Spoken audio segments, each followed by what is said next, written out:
Hey there, YouTube. Jimmy with To the Top Crane here. How's my audio? It looks like my audio is not coming in very good. Someone could give me a heads up on that would be great.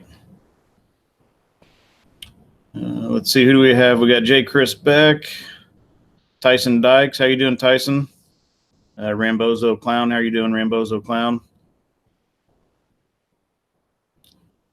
Tyson Dykes said the audio is good on his end. So I want to welcome Tyson to the channel. Actually, I want to welcome a lot of people to the channel. Barry Hansen, how are you doing, Barry? I had a good visit with Tyson today on the phone. I think we talked for over an hour. He's a crane operator out in the West Coast, Oregon, Washington area. Actually operates a Tadano 180 or 160G-5, which is what that die cast is, the far one over in the corner. He's a tower crane operator and has been shoved in the seat of that Tadano. So we had a few questions, and I think we talked about a little bit about everything. So anyway, videos by out. How's the snowstorm? I think we got about 5 or 6 inches of snow today, and it's still windy, 55 miles an hour or so. So we were under a blizzard warning today, and actually I'm still sweaty. I spent the last hour on the back end of a snowblower. Andy B, hello, how are you doing? Elite Earthworks LLC, what's up, everybody? Brandon, how many subscribers do you have right now? Brandon with Elite Earthworks LLC.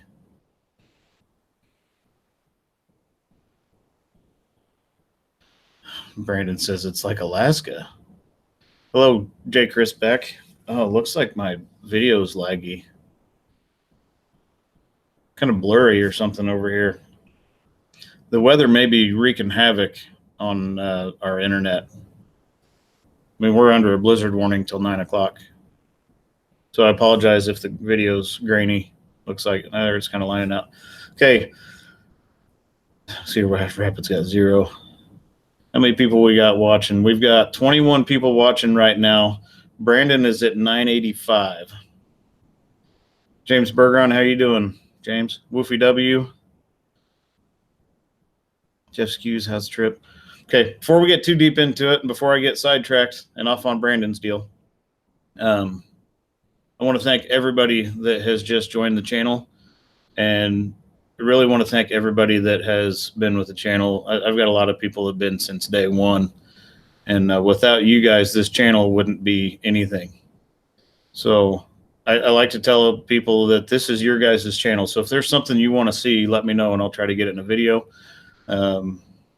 Or if you have questions, whatever, I'll try to answer them the best I can. But I think the channel's gained over 1,000 subscribers in this last week. So that is remarkable. Nebraska 4x4, how are you doing? Got a little over an inch of snow there, 4,000 mile an hour winds at Omaha.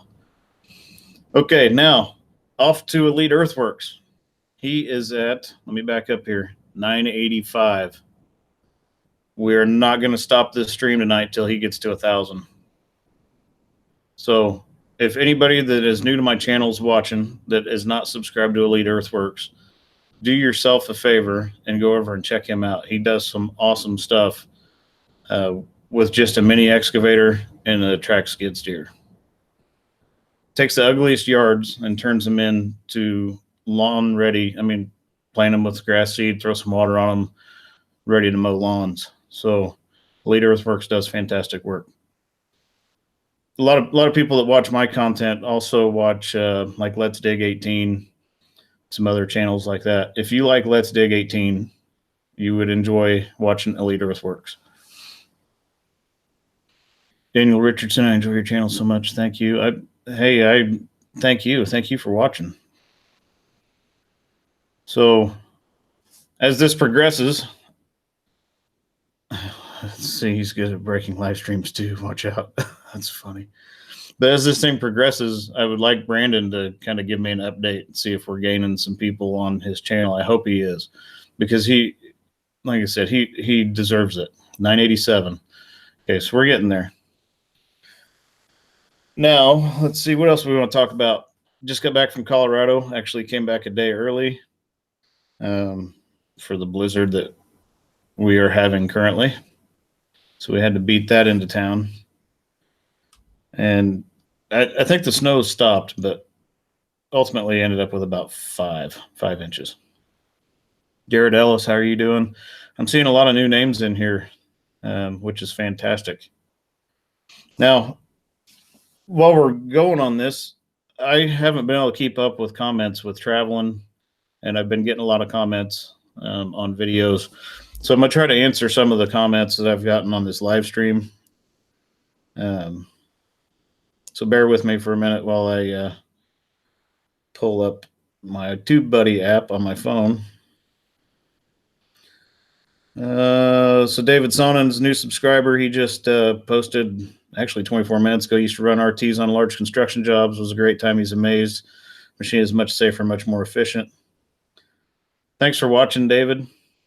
Let's see. Richard Savalia, time to go on like Brandon's page. Shane Chappell, where's Tater? I see the hat. This Logger Wade hat, I wear it every day. This thing's comfortable as all get out. Okay, so this person, Jarrett Lebate, I hope I pronounced that right. Opie Steinball. How are you doing, Opie? Thanks for subscribing to the channel. But Jared's comment was Tadano, yuck. And Jared, if you're watching, I've operated Grove, Liebherr, Tadano, Link Belt, and I can tell you I would put that Tadano in the same class as any of them. Tyson can attest to that. He's running running the 160, and the more he operates it, he said the more impressed he is with the machine. They're great machines. So if you've had bad luck with them, you can have bad luck with any of them. But I've had very good luck with the Tadano, and that thing is a horse. Let's see. So another person commented that I should have had all 4 of my steel mats down when I was setting the docks in the Missouri River on that one video. I don't know if you guys have made it over to see that, but I put my big mats, which are about 35 square feet, on the heavy side, which was the boom side where I was going to be reaching out over the river.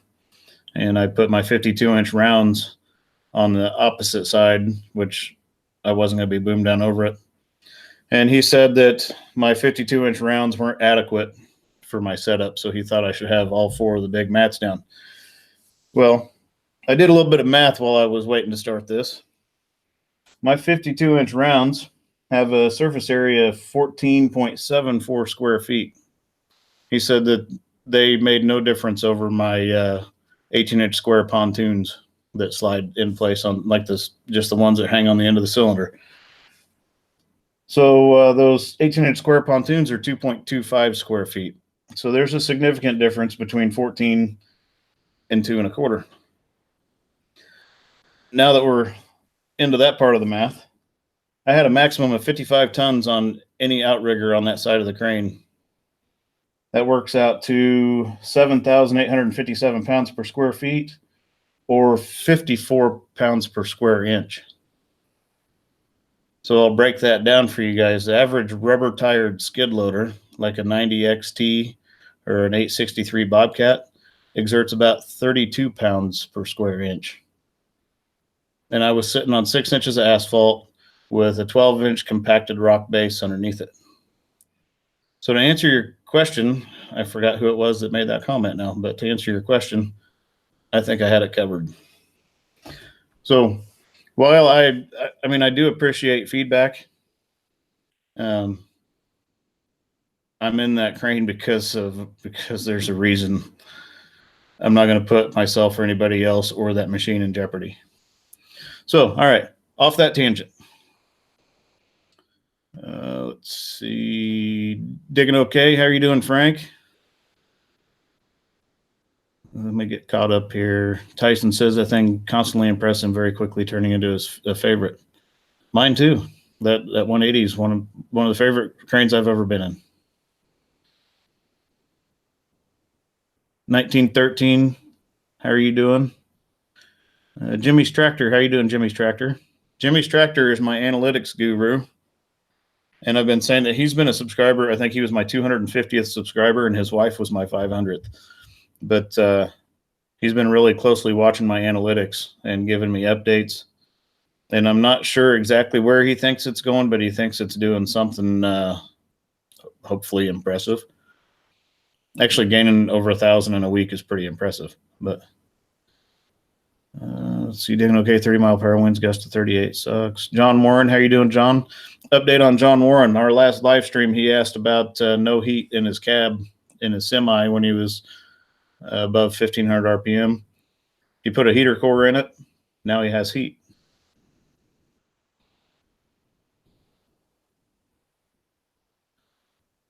So has Elite gained any more? Still at 989. And there is the question. Digging okay. Where did the what not to do video go? There's the giant elephant in the room. I took it down. And there's a few reasons why I took it down. One, I was getting some emails that were very inquisitive. And so I felt that someone was looking to maybe put someone in jeopardy or get someone in trouble. Second, it was getting a lot of negative comments. Not that it was getting a lot of thumbs down. I could care less about thumbs down because thumbs down, thumbs ups on YouTubes are all treated the same. But it was getting a lot of negative comments. And it was kind of going in a direction that I don't really want my channel to go. I don't want this channel to be about negative stuff. There's so much negative stuff already on YouTube when it pertains to cranes. If you go on YouTube and you type in crane, typically what you find is 1,000 videos of cranes turning over and maybe one of mine. And I didn't want my channel to be portrayed along with those channels, because operating a crane is a great career. And I don't want to cast any negative light on it. So that's why I took it down. But it was getting some views. It had 5,700 views in less than a day. So that was probably going to go viral. And away it went. Soviet guy won. I don't know if you're being comical or if you're just coming in, stirring stuff up, but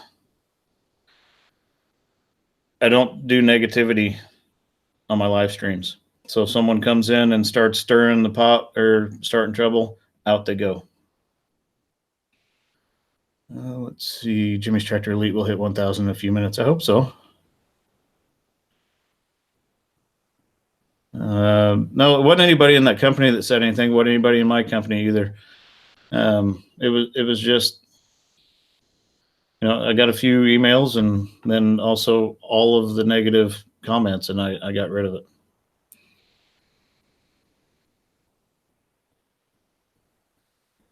John Warren, he weighed that heater core, 7.5 ounce difference in that heater core. That's crazy. I had a lot of stuff in it. Rambo's a clown crane dancing with the stars. Smedco, the rental house that sold the crane, should have removed their decals. I think it went through one of the equipment auctions, and that's how they acquired it.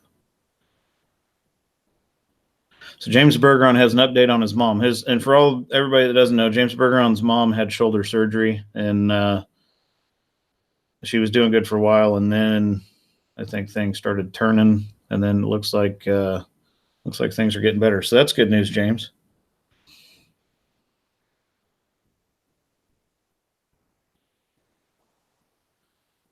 Let's see. Chris Ziegler, how'd you end up looking up Stephen Cox? I'm not sure who Stephen Cox is. Maybe I'm missing something there. Am I missing something?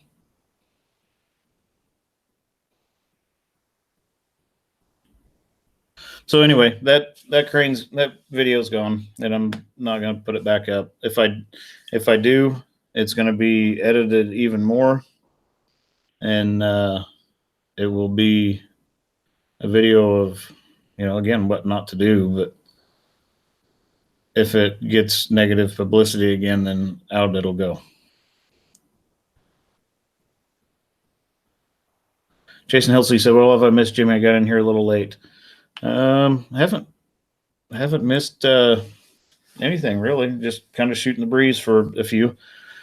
Let's see. John Warren said he's a mechanic on YouTube. I think someone said that I would look like his doppelganger or something. Maybe. Is that the one you're referring to? If that's it, then I did look it up. Nathan Mitt said, "I love being an operator, and it's nice having someone that is bringing what we do to the public." As far as I know, I'm one of the only ones out there. There's a few, I think, over in the Middle East. And there's like Mammut, they post something once or twice a month. I think Lee Bear posts some stuff every now and then. But as far as I know, I'm the only one that's doing it consistently. Oh, Chris Ziegler, that's right. I did look him up. I can see the relationship there. Why you thought it looked like, or we looked similar. Woofy W said, "Just shut off comments for that video," and that's what would happen if I decide to re-upload it. Like I said, I'll edit it more, and I'll just shut the comments off. Jason Helsley said, "Just been in the kitchen all day making candy and just got done." What kind of candy are you making? That's my favorite thing about Christmas, other than everybody getting together and having a good time and whatnot. I love me some chocolate covered pretzels. I don't know why, but I do, and I shouldn't. It just makes me fatter. Lead Earthwork says crane videos are rare on YouTube, and that's a fact. And it's not so much crane videos are rare, but crane videos where they're not tipping over is very rare. John, were you getting snow? They called for it. Yep, we are. We got the snow.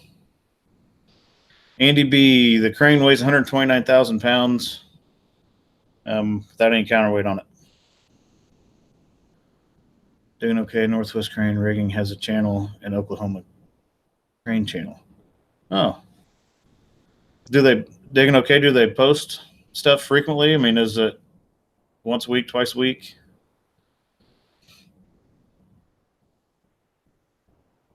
And I was talking to Tyson earlier on the phone. Tyson hasn't commented for a while, but Tyson Dykes, I was talking to him earlier on the phone.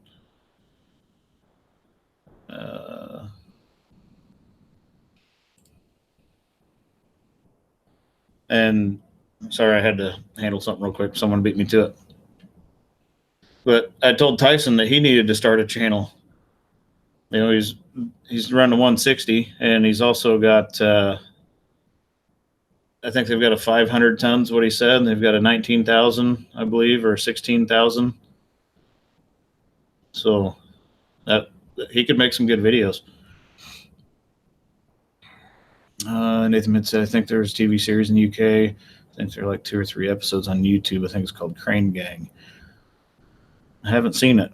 So Digging OK says they are uploading probably monthly.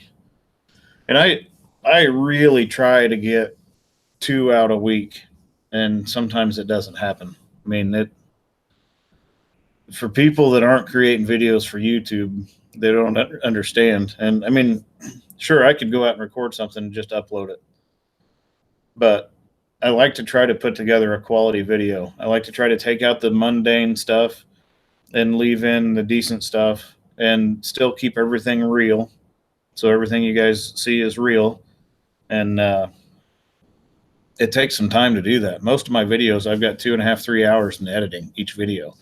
And I've got 100 and some videos up now. So do the math on that.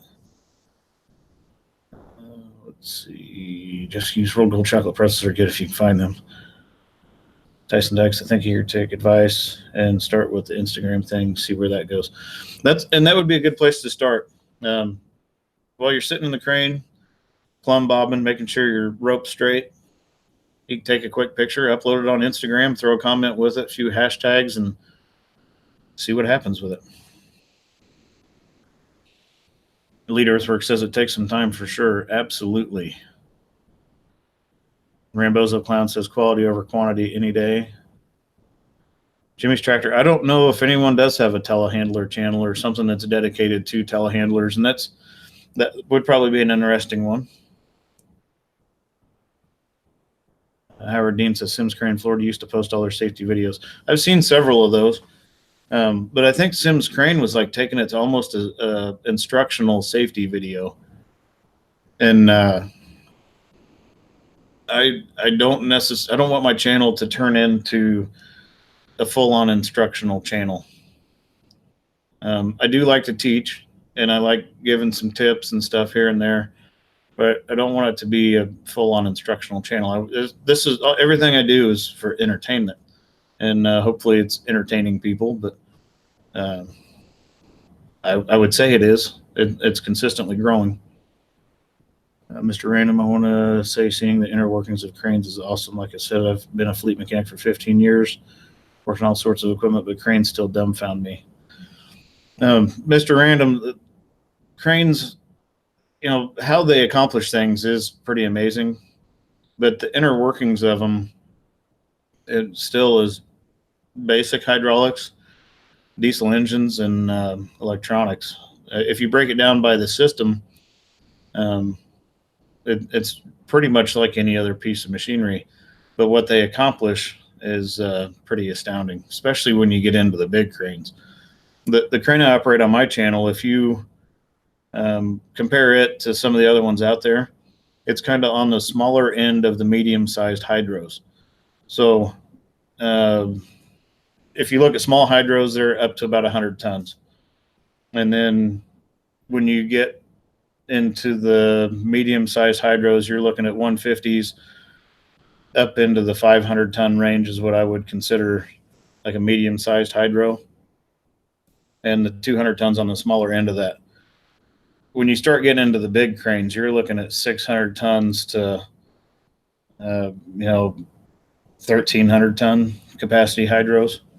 So those are the big boys, and I don't have access to any of those. Let's see, you got to get caught up on comments here. Andy B said, I've watched or subscribed last night, and I've watched the cell tower install 4 times. Well, thanks for that. That definitely runs the old view count up. Noltec, top of the day, top grain from Nor'easter. How are you doing, Noltec? Howard Dean, love what I do. That's why. Thank you. And I appreciate everybody subscribing. I mean, the support I've gotten on this channel is overwhelming. Jason Helsley, in case you missed my answer, made chocolate peanut butter fudge, Buckeyes, cornflake cookies, divinity. Oh, yeah. If I lived close to you, you wouldn't have much of that anymore. John Warren says, I think it's entertaining and knowledge. Of course, don't run them. Let's see. Nathan Mitz, there's not too many of them in the U.S. Oh, Digno K say, take that back. They haven't posted in a while. Jay Chris Beck said he's going to pop out of here, try and download a large file. Well, thanks for stopping in, Chris. If you don't make it back, I appreciate you coming in. Tyler, I don't know how to pronounce that last name. I'm probably not even going to try because I will destroy it. But what tonnage am I licensed to? I'm certified to operate any hydraulic crane up to the biggest hydro that's out there. So I'm not sure if you're in Europe or if you're in a certain city that requires certain licenses or whatever, but my crane certification covers everything from even our 4-ton Broderson up to any hydro that's out there.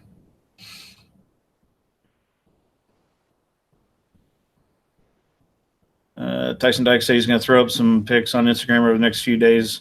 So I come across our larger rigs, got to clear it with the company first or get creative with the pics. definitely clear it with your company. And the company I work for, they've been very supportive of what I'm doing. It's good publicity, and the company I work for is very big on promoting the trades with the younger generation that's coming up. So they understand what I'm doing, and they are very supportive. Jason Heltzley, if I had your address, I could send you some. I'll send you my address. I'm not going to put it on here, but I'll send you my address. Don't feel obligated to send it, but if you do send it, if you send some of that stuff, I'll open it and eat it on a live stream and make everybody very upset. Jimmy's Tractor, 3,500 subs. Did I just roll past 3,500? That blows my mind. It's a wonder this Logger Wade hat hasn't come apart, because it just blows my mind. No tech. Making it went from mud last week to frozen. Actually on tracks this weekend. Yeah, I think it was like 55 degrees here yesterday, and now we got 5 or 6 inches of snow. Jim Worst, how do I keep my windows from fogging? Typically, I leave my door popped open a little bit, and then I'll run my air conditioner heat. But I typically leave my door popped open a little bit. And if you watch in my videos, if I'm doing something that is like if I'm picking something that's really heavy, or if I got guys around it, like when we're setting a house or moving those big tanks, I typically leave my door open so I can hear someone if they holler at me. I don't listen to the radio in my crane. It's got one in it. I don't listen to the radio in it. And I can't say I don't. I will if I'm going to be sitting there for a couple hours not doing anything. But when I'm operating, I don't have the radio on, and that's because I want to be able to hear people if they yell for me. And I also like to listen to what the machine's doing. So a lot of times that's how you catch problems with machinery, is you will hear it or feel it, but I like to listen to it. It makes a specific sound the whole time you're operating, and if something sounds abnormal, then you know to investigate it.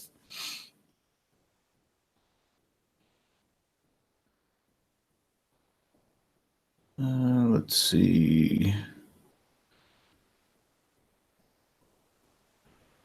John Moore, not me. I don't like chocolate. Jason Helsley, if you send it to me, try to send you a care pack. You'll out of my next round of candy making, probably closer to Christmas. Taking most of this to my Dallas's clinic staff. Don't feel obligated to send me anything. And all this stuff that I have on this back wall is stuff that has been sent to me either from subscribers or other channels, companies. And, you know, if you guys want to send stuff, then fantastic. If you don't want to send stuff, please don't feel obligated. And while I'm talking about that, those that have been to my channel or been on my channel for a while, it may look a little different back here. I had to slide my desk forward some to open my camera view up so I had more room to put stuff up. So I rearranged the shirts and opened up a spot over here on this wall for some more shirts if they show up. And so what a Barry Hansen will watch the pounds roll on. That is counterweight. That's right. Josh Wellner says it's Barry. You mean counterweight? Josh, that's Josh's first comment. How are you doing tonight, Josh? Nathan Mitz asks, what's the biggest crane I've operated? Consistently operated, the biggest is like a 240 ton. Got in and operated, made a few picks and whatnot. I operated a 2250 crawler. I don't remember how it was configured. I'm wanting to say it was right around a 300 ton, possibly the way it was configured.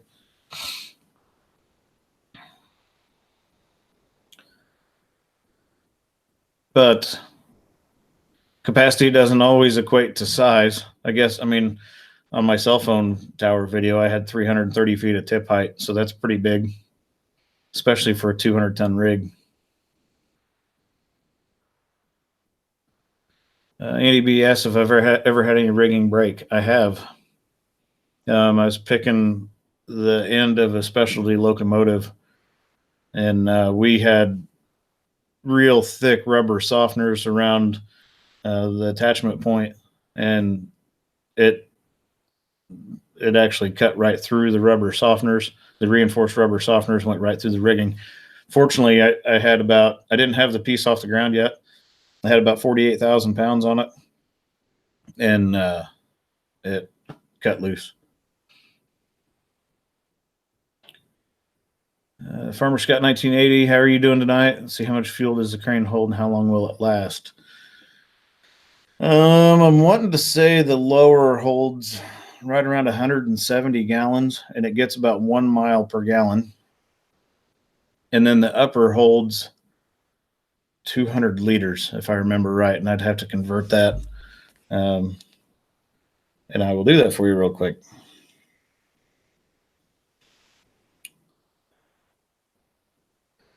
Let's see.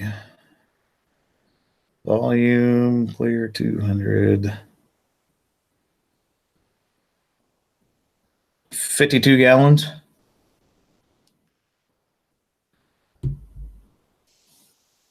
So, and the fuel in the upper will last quite a while. I can typically operate for 3 days straight on a tank of fuel in the upper. The lower it burns it as fast as they can refine it. Tyson says lower should take around 140 gallons. That may be right. When I fuel up at our shop, and it doesn't have it's got a gauge on it, but we don't keep track of it. Tyson says he thinks. Let's see. Getting behind on comments again. John Warren says you have to agree with leaving the door window open so you can hear. Didn't even run the radio on the combine because he wants to hear the machine. Nathan, that's a good point. We have 60 ton that we can put 200 feet of main and jib. And 200 feet on a 60 is a lot. MSL logging, how are you doing, MSL logging? Just say LSD. Let's see. Ryan McKeeman. Hey, Ryan, thanks for coming to the channel. And see, what's my favorite lift I've ever done? And sorry if I'm squinting. I don't have my contacts in. I don't wear them all the time. But I should probably get glasses. I don't like glasses. Favorite lift. I don't know. I'm going to have to put some thought into that, and I'll get back with you on that.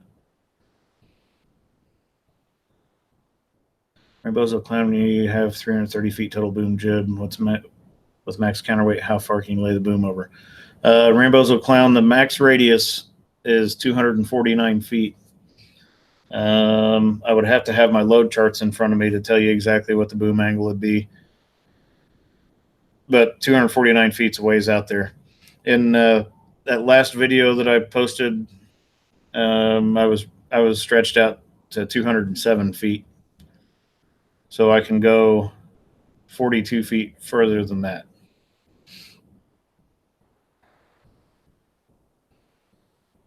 Bill Westfall, how are you doing tonight? Says, what scares me worse, the weight or the wind? The wind, because I can calculate the weight, and I can make adjustments, or I can configure the crane differently, or I can move it closer, or I can manipulate things when I know something's heavy. But the wind is an incalculable factor. I mean, it can be 8 miles an hour, just like on that cell phone tower video. I had 197 feet of main up, 43 feet of jib on the end of it, and it was 8 miles an hour all day long, and then all of a sudden I got hit with 44 miles an hour. I can't calculate the wind. It's too variable. Jimmy's Tractor says, probably my last stream I can keep up with comments. Tyson Dykes, wind, in all caps with 5 exclamation marks behind it. So that is a fact. Doug Wan, do you have a right to cancel a pick if I feel it's unsafe? Absolutely.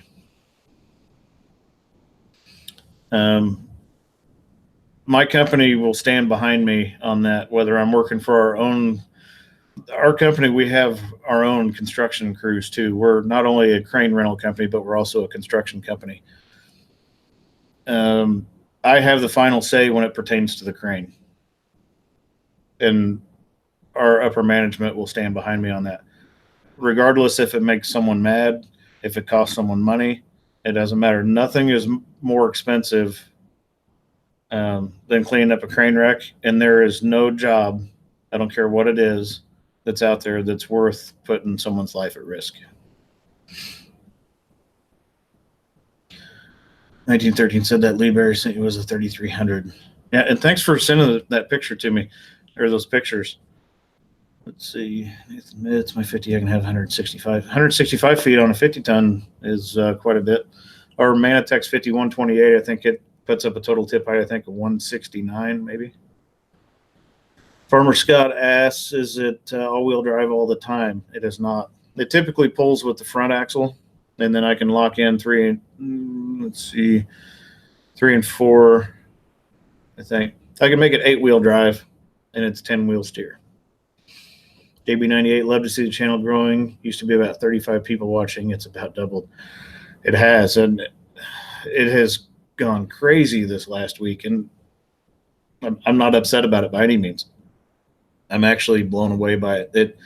It's very humbling to put yourself out there on YouTube. And really what I've done, not only with my crane videos, but also including my family some, is I've basically opened myself up to the world. And for the most part, everybody's been very supportive and accepting of it. Bill Westfall, I puckered just watching that video. Honestly, if I go back and rewatch that video, it makes my palms sweaty again. Because I know the sensation I had when I was sitting in that crane. And it wouldn't have been so bad. Like when I had that full 330 feet up, it wouldn't have been so bad if I hadn't got hit with that 44-mile-an-hour wind 2 days before that. And I only had 43 feet of jib on it at the time. When I topped that tower out, I had 123 feet of jib on it. So that 44-mile-an-hour wind would have been catastrophic. And when you get a piece of tower that weighs 4,100 pounds, 300 plus feet in the air, with 3 guys getting ready to put bolts in the bottom of it, that 44-mile-an-hour wind never leaves the back of your mind. You're just sitting there thinking of everything that can go wrong. Gurwinder Singh, hello. Hey, thanks for stopping in tonight. How are you doing? Leaders Works. I thought you were going to hit the moon with that cell tower job. Okay, having trouble keeping up with comments, so if I miss anybody, I apologize. Jeff Skews, Jimmy, do you ever have a customer try to deduct time when you have to charge your rigging? We do occasionally have customers that will balk about the crane bill. I don't handle that. That's handled through the office. I go out and I do the job. If it takes a little bit extra time because of whatever, I don't sandbag on jobs. I go in, I get it done, and I get out as quickly as I can safely. So if I have to change rigging or switch a block over to a different block or whatever because of weights being wrong or whatever, then so be it. I will get in and out as quick as I can safely. Nathan Mitzi has no fun swing jib. Jibs can be quite the pain. That jib video I uploaded, that's the one I think that has kind of set my channel in motion. You guys pretty much saw the whole thing. I cut out very little of that. B Willow 7, how are you doing tonight? Hey, good evening. Love the videos. I'm trying to apprentice with Operating Engineers 324 out of Michigan. Always been fond of moving dirt, but I want to specialize in everything in the industry. Any advice for the new guy or for a new guy? My advice for a new guy, you're heading in the right direction. You get in the apprenticeship in there, learn as much as you can learn. I learn something every day, and there's there's guys out there that say, "Oh, or they act like they know it all." As soon as you think you know it all in this industry, or really in anything that you're doing, it's probably time to do something different, because that's when complacency happens. So try to meet up with some guys that have experience that aren't cowboys, and you'll know what I'm referring to when I say cowboys. People that don't put things on the edge, and get some good real world knowledge and learn from those people.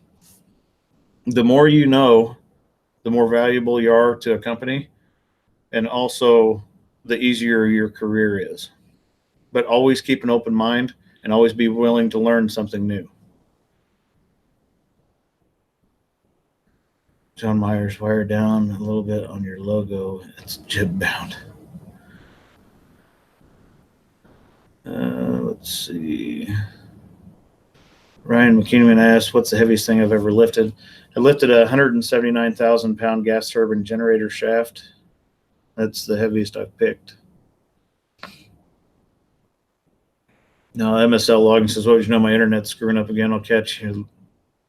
Thanks for stopping in, MSL. Hope you have a good night. Tyson Dykes asked, "When you were an apprentice, did your operator ever put you in a man basket, or was I the only one who had that happen?" Record height and basket was 195. Tyson, I didn't actually go through the apprenticeship. I permitted in, and that's because I was a heavy equipment mechanic and had years of experience operating and repairing heavy equipment before I got in. And so they permitted me in based on the amount of knowledge I already had. I already had more knowledge than most all of the people that would turn out as a 4-year apprentice.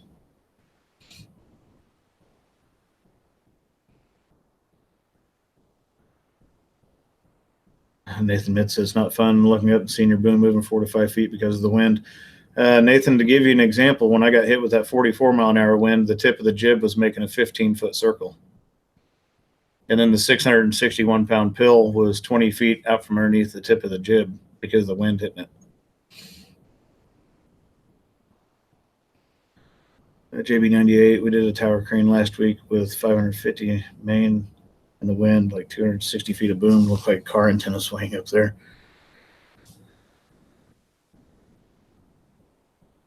Miltech, sliding down the hill, wearing seatbelt, first time in machine, controlled descent.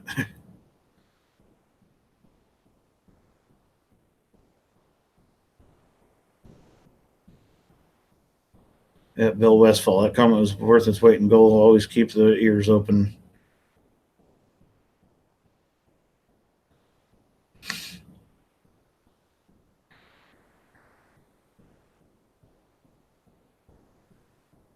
So I'm trying to get caught up here. I think I'm caught up. Says Bradford. Hey, Bradford, how are you doing tonight? Said a few years ago, I had a portal crane defeat the brakes in the middle of the night due to wind. It rolled unrestrained until it reached the rail chocks and it tossed the boom over. That'd be no good. 1913, thanks for stopping in. Hope you have a good evening. James Bergeron says, "Could I do a video when I have to inspect the crane for what there is to look out for and things like that?" That's a good idea, James, and I appreciate the suggestion. I haven't done a video like that yet. I probably need to do that. Our annual inspection is handled by an outside contractor, but I could do a video of the walk around inspection I do daily on it before we put it in operation. I've still got a bunch of footage to comb through too that's saved on my computer that I need to get edited and uploaded. Trying to think of what I'm going to put out next. I'm not sure. I did a poll on here on the community tab, and everybody seemed to say just post whatever. So that's probably what I'll do. I'll try to get one out tomorrow, and we'll see what tomorrow looks like. It may be one of those quick, easy videos, or it may be one of those that I spend about 4 hours on and put out a 25 or 30-minute video. Ken Gamble, how are you doing tonight, Ken? Said he's here, been listening while he's cooking. Motorhead 1 Engine 1, hello. He does NCCO crane inspections. Nathan Mitz, maybe you do a video of your daily. And yeah, I'll see about throwing together a daily inspection video. Jimmy's Tractor is still curious about the LCD. He's been reminding me about that, and I kept forgetting about it. I have some footage where I was in a facility where I couldn't record outside the cab. So I set the camera up to record the LMI, which is the computer screen that just shows your boom angle, radius, boom length, counterweight configuration. Then it shows your capacity and the weight of the load. And I just let the camera record that during the whole pick. So I'll if you guys want to see it, I'll throw it out there. Jimmy's Tractor wants to see it. So since Jimmy's Tractor wants to see it, I'm going to throw it out there. If no one else wants to see it, I guess you can skip over that one. Jason Hilsey asked, do you guys do your own services, oil changes and such in-house, or take them to a shop? We do all of that plus 99% of the crane repairs in-house. If we get into something that is like when we pulled the boom apart on our 100-ton, I had never done that on that machine. So we had a Tadano mechanic come to our facility and assist with that. Tyson Dyke says random video ideas, rope inspection, core failure, etc. Effective weight of accessories installed. That is another good idea. Andy B says, thanks for flying our flag. You don't need to thank me for that. I am not a veteran, but my brother is. And I also have a lot of pride in our country. Motorhead One Engine One says, few inspect inside boom latch and or retorque Rotec bearing bolts. And that's on that 200-ton that I operate. The good thing about it is I can get inside the boom. Even as big as I am, I can climb down inside the top of the boom, which it's greasy and nasty and dirty in there. But when I venture in there, I'll take my camera with me and you guys can go along.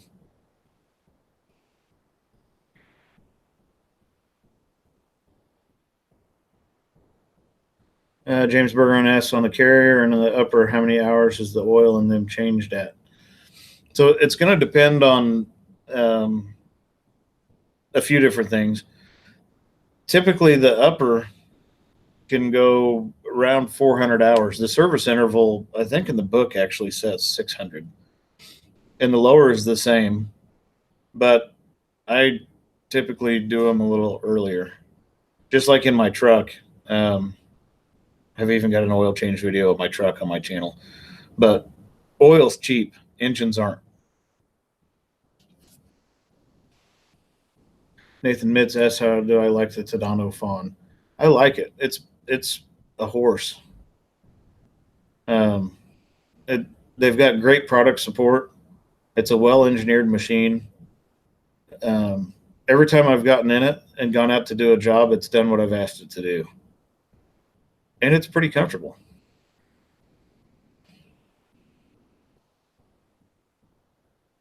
Motorhead One Engine One says Canada requires entire boom disassembly every 10 years for inspection. That's a lot of work. Mr. Random says, I'd love to see some of those repairs. Always something to learn. I've got some footage of on our ATF 80-4, which is a 100-ton machine. The counterweight cylinder, the one that raises the counterweights up to the back of the superstructure, that blew the packing out of the gland. So we took it off and rebuilt it. So I've got some footage of that cylinder rebuild. I'm trying to think if I got other repair. I've got some more repair videos of when I was working on my daughter's car. I don't know if you guys watched the heater core video, but I did that heater core video specifically for John Warren, which is one of my subscribers, because he was having trouble with the heater in his semi.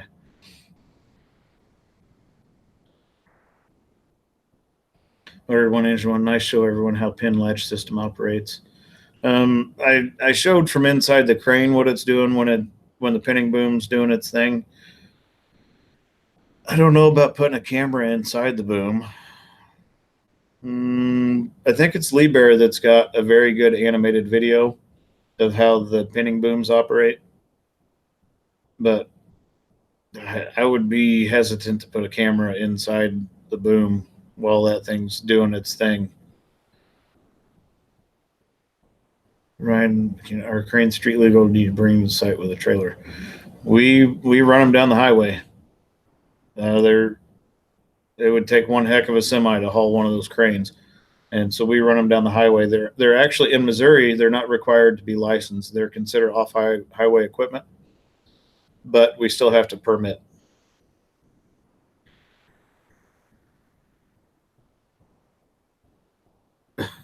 Nathan Mid says better than a lake belt. I'm thoroughly impressed with the Tadanos. Canon Customs. You and Wade need to work on your video times live at the same time.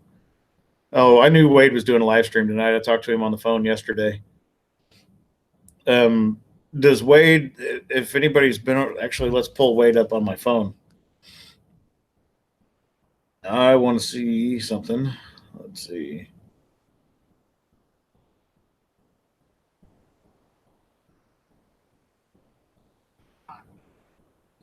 I see Elite Earthworks is bouncing back and forth between the two of us. Digging okay is. So we've got a few bouncing back and forth between my channel and Wade. That must have been how we went from 73 to 60 viewers. But it's okay. I want you guys to support Wade. Wade's a great guy, and he's got great family, and he's really done a lot to help my channel. And so I have no problem with people going over and watching Wade. All right, got to get caught up again. Farmer's Cut 1980. How much def does it hold? I'm not sure exactly how much def it holds. I'm thinking it's right around 10 gallons in the lower, and just a couple gallons for the upper. Jimmy's Tractor says rolls to side on 9 axles with an 18-wheeler for counterweights. That's fact. Leaders works. Wade streams just whenever he does. Jimmy's Tractor. Wade should send them here when he signs out. That would be a good idea. Hey, Elite, if you wouldn't mind commenting that on Wade's channel, on his live stream, that would be awesome, since I know you're running back and forth between the two of them.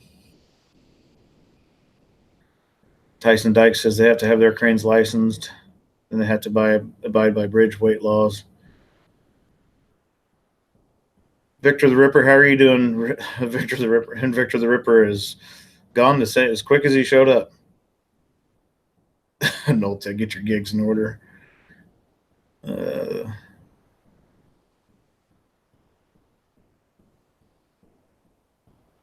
Dual monitors and watch both. Jason Helsley, I don't remember off the top of my head how much oil each one holds. It's a lot. Tyler's watching both the Logger, Wade, and I.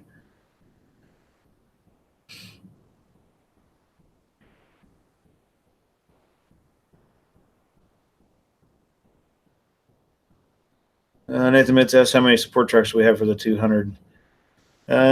We've got one dedicated truck, and then we've got 2 other trucks that we can free up that we use for other things, but we can put extra counterweight and rigging and stuff on.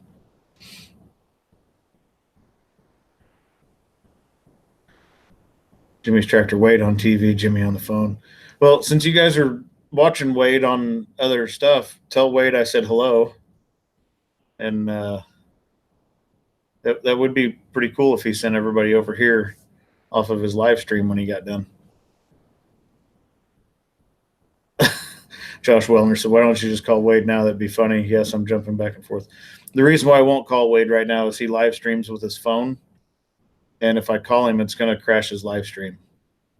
So I won't do that to him. Should we start to find him? Motorhead 1, engine 1, Mercedes on 422. The lower is Mercedes 502, I believe. And I'm not sure what the upper is. Cut and Clean. How are you doing, Andy, with Cut and Clean? We're not snowed in. We got about 5 or 6 inches of snow today, though. Oh, Motorhead 1. No, it's an OM 502 in the lower. Adam Gibson said he left him. Left Wade to come here. Kim Campbell, you and Wade both messing up my brain. Motorhead 1, engine 1, thanks for stopping in. Have a good evening. Jason Helsley's watching me in Justice League. So I'm trying to think. Noltec, give me Wade's number. I'll call him. Nope. I cannot do that. I'm trying to think what we got coming up. I just recorded some footage of a house that we set last week. I did it different than the normal house videos that I do. I just used the camera on my hard hat. And then I've got another house coming up, but it's probably going to be postponed for a little while with all this snow.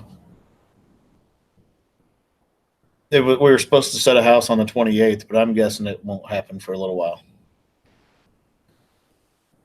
Chris DeBow, how are you doing, Chris? Cut and clean. I need to grab a coat. I do need to make a trip down there. Overhead one. Hard to find scanner for Mercedes Industrial. That's a fact. Von Heels, how are you doing, Von Heels? That's a good question. Do you have to remove the snow from under your outriggers before you set them up so you have a solid base? I do. I mean, I don't know that it's 100% necessary. The snow is going to compact, and it'll actually, I've seen cranes set up on snow, and it just turns it into a layer of ice underneath it. But I move the snow out from underneath where the outriggers are going to be. I like to know that my stuff's sitting on the ground. Jimmy's tractor, be ready for your phone to ring just in case.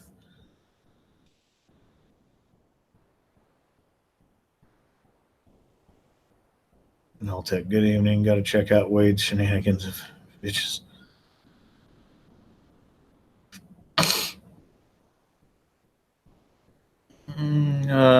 Dean, aloha from Hawaii. Well, hello from Missouri. Brandon Malak. All right. Brandon, I got a quick glimpse of, not Brandon with Elite Earthworks, but Brandon, I think it's Malak or whatever, however you pronounce it. I got a quick view of what you posted on there. Get out of here with that. Don't come onto my live stream and start a bunch of crap and start spewing a bunch of hate stuff on my live stream. So if that's what your plan is, leave. Be gone. I don't want you here. Zen and Watts, how are you doing? Thanks, and just subscribe. Thanks for just subscribing. Thanks. Welcome to the channel.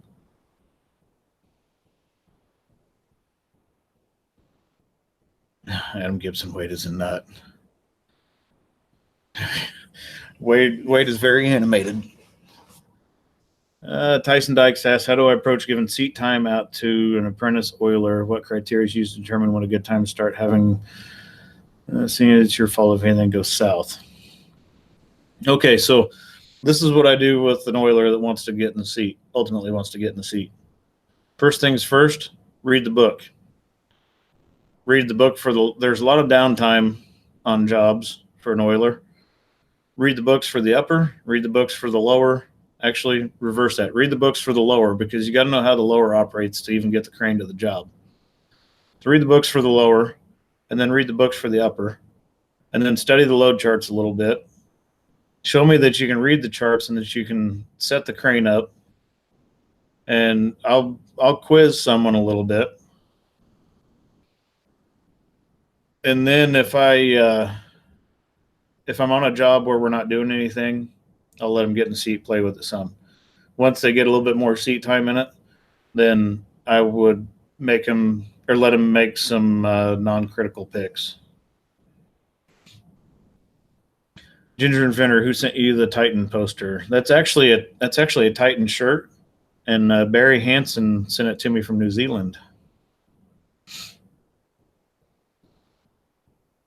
Ginger Inventor there, based down the road from me. Mike Wells, how are you doing, Mike Wells? So Mike Wells is one of the guys that you will see in some of my videos. He typically goes out with me from time to time and works with me getting the crane set up. And on the video where we were putting the jib in, Mike was in it. And then also when we were reaching way out 207 feet, he was the one on the other end of the radio flagging me, giving me signals. And I actually had someone comment that the way he was flagging me or signaling me was killing him. But Mike is a crane operator, and Mike and I have worked together for years and years and years. And I'm perfectly okay with Mike flagging me the way he was flagging me. He doesn't need to give me a 3 feet, 2 feet, 1 foot, 6 inches, 5 inches, 4 inches, 3 inches when we're setting a piece of pipe 207 feet back on the roof.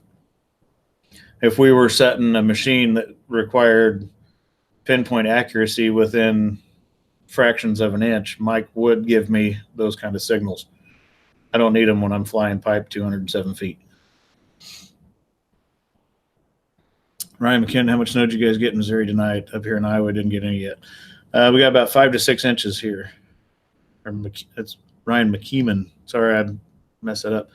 Farmer Scott 1980, thanks for filming for us. Hey, thanks for watching. I get a lot of thank yous for me making these videos. I need to thank you guys for making this channel what it is, and for watching the videos that I make.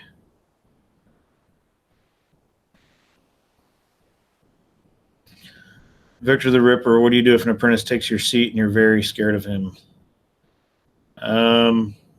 Victor the Ripper, my oldest brother is 6'1", 260. I'm the youngest and smallest of 3 boys. There's not a lot of people on this planet that I'm scared of. And in order for me to be scared of them, they probably wouldn't fit in the cab of that crane, so they're not going to take my seat. Mike Wells says we've got 7 inches of snow, just checked. Oh, John Warren got 10 to 12 inches up there.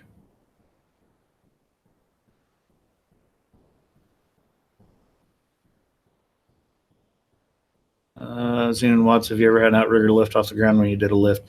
I've actually had one. No, I've got scales on my outriggers. It's digital scales. It'll show you how much weight's on each outrigger. And in the 200-ton, I've had an outrigger read 0. So it's getting close to coming off the ground, but I was still on my load chart.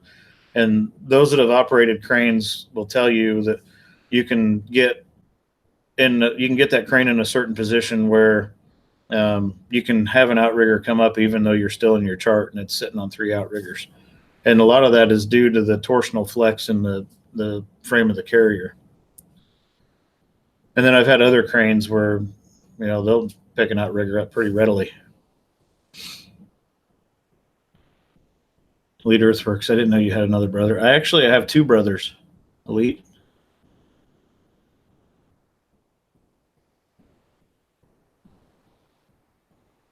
Jimmy's tractor, unless you got a big gun, it'd be hard to scare Jimmy, my guess anyway. And then the irony, the channel Big Guns commented, hey, how are you doing, Big Guns? How are you doing this evening? Ginger Inventor, is it normal for a hydraulic crane to droop a little when you start a lift? It is. It absolutely is normal, and that's called deflection. And if the cranes didn't bend or flex, then they would break. If they were completely rigid, they would snap. So they have to be able to absorb that load and bend.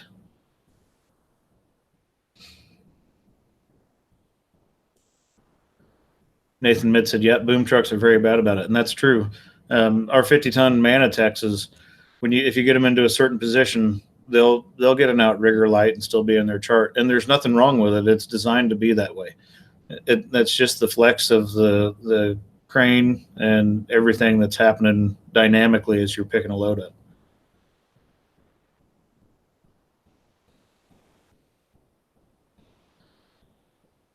John Myers, have you ever operated a Terrex?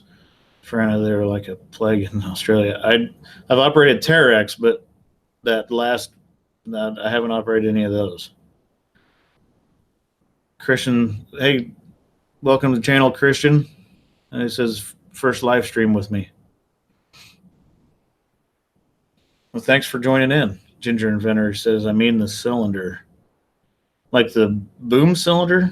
Because the boom cylinder is rigid. It doesn't flex. But the boom itself flexes. Nathan Mitt says they have a 400-ton Terrex. And a 400, that's a pretty good sized machine. And cranes inherently, people look at that 200 that I operate, and when I talk about putting all the jib and stuff on it, the jib lengths and boom lengths are relative to the size of the crane. So you can have a 35 ton with all its main out and all of its jib on it, and it feels terrible. Like just like the 200 with all the inserts and all the jib on it, it feels like a fly rod. So it's all relative to the size of the crane. There's no less danger in a 35 ton with all the main and jib than there is in that 200 with all the main and jib. So, and that's actually gotten some people in trouble over the years. Is they'll get complacent. They think they're in a smaller crane, so there's less to worry about, and that's not the case. A crane is a crane is a crane, and the same dangers exist for all of them.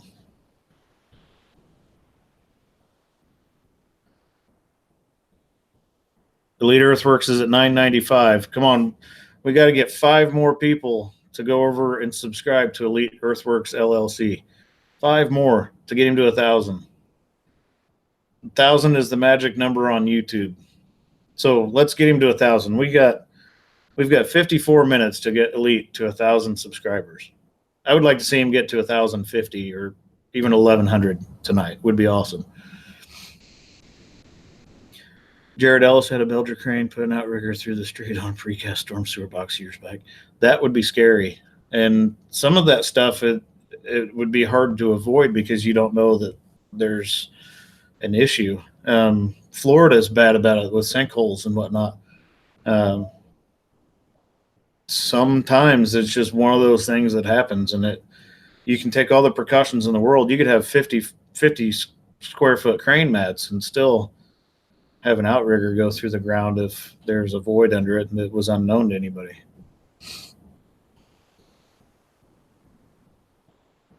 Von Heel says, since you have mentioned the scales and the outriggers a few times, how much weight will you put on an outrigger before you get nervous? About 135 tons.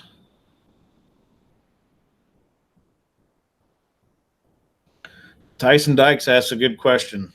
Says, have you ever used your load adjuster function? Seems like a great invention, although I have my doubts. So in the Tadano cranes, there's a function in there called load adjuster. And what it is I can push a button as I'm getting ready to make a pick. I can push a button. It'll throttle up to 1,100 RPM. And then all I have to do is pull the right lever straight back for cable up.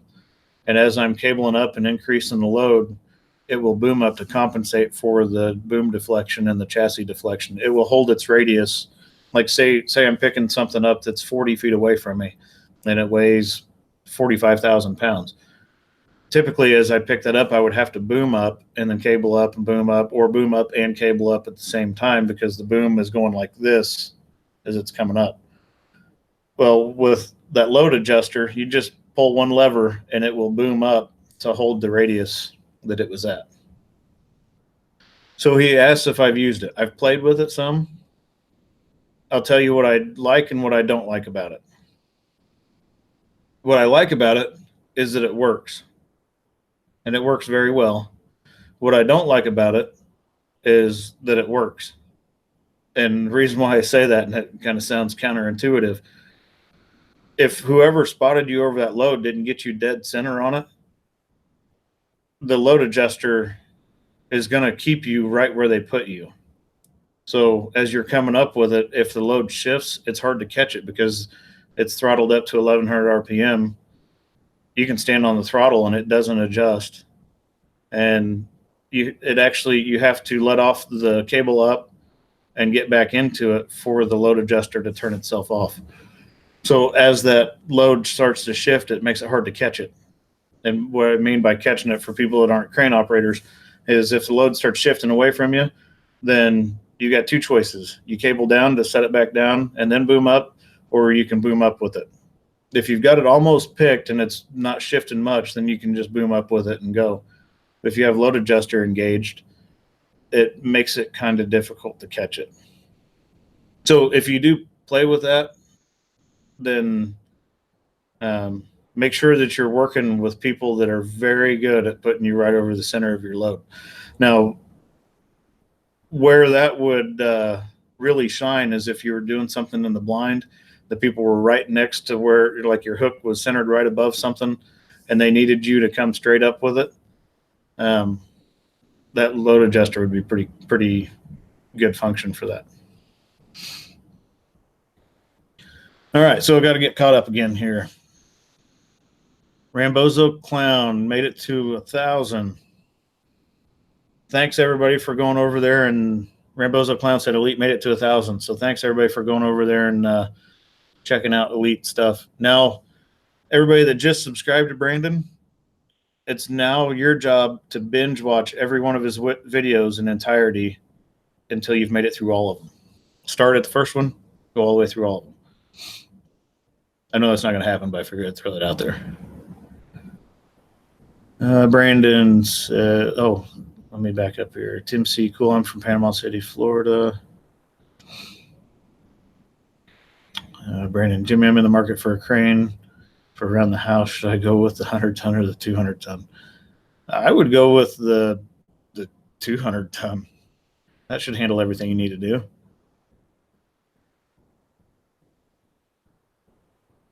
Jimmy's Tractor Elite's at 1,011. Awesome.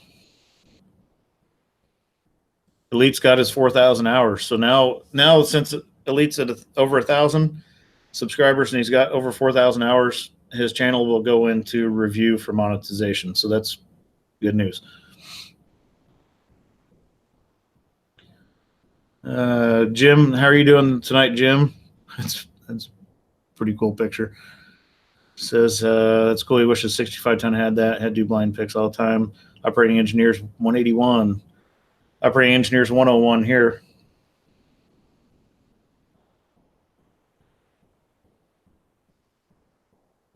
Okay, let's see. Brandon says, when you guys charge for a job, do you have different rates for hours on site and hours on the machine?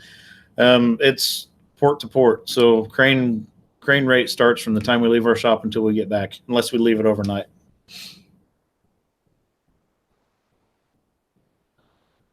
Jimmy's Tractor, awesome. Now I can skip Elite's ads too. Perfect. Alex Williamson's Blind Adventures. How are you doing, Alex? And for those that are new to the channel, Alex is, as far as I know, my only blind subscriber. And Alex has helped me with my editing, and I'll tell you how. I had a propensity to put music in, and I still do sometimes.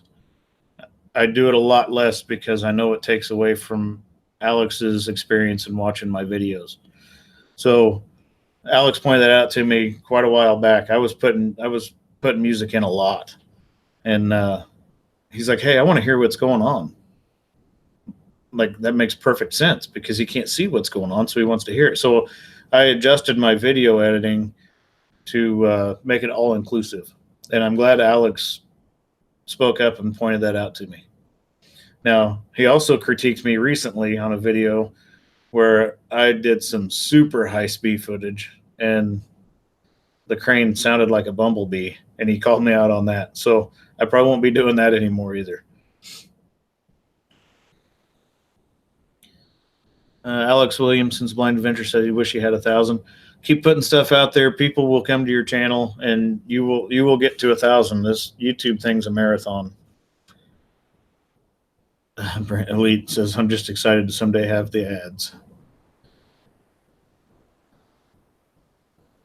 Brandon says live streams have a lot of people on them now. I know it boggles my mind. And when I say that it humbles me, it truly does humble me.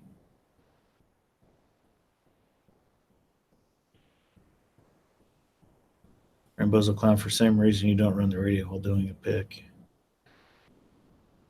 Oh, Brandon thought the high-speed crane was pretty funny. Nathan admits, does it scare me when the crane talks to me? It just depends. I mean, it does some pretty significant popping occasionally. If I'm picking over one rear corner with a whole lot of weight and I swing over and I set the piece over the other rear corner, as it takes the twist out of the chassis, it'll make a pretty loud bang occasionally. And it's just the foot on the pontoon on the bottom of the outrigger where the end of the cylinder fits into the cup on that. It just shifts a little bit, but it'll get your attention from time to time. Brandon asks, how's the Ram? The Ram's doing good. Put the 2-inch leveling kit on it and 35s. I'm not going any higher than that, but it leveled it out, and the 35s fill the wheel wells like I think they should have from the factory. So Christy Bow just subscribed to Alex.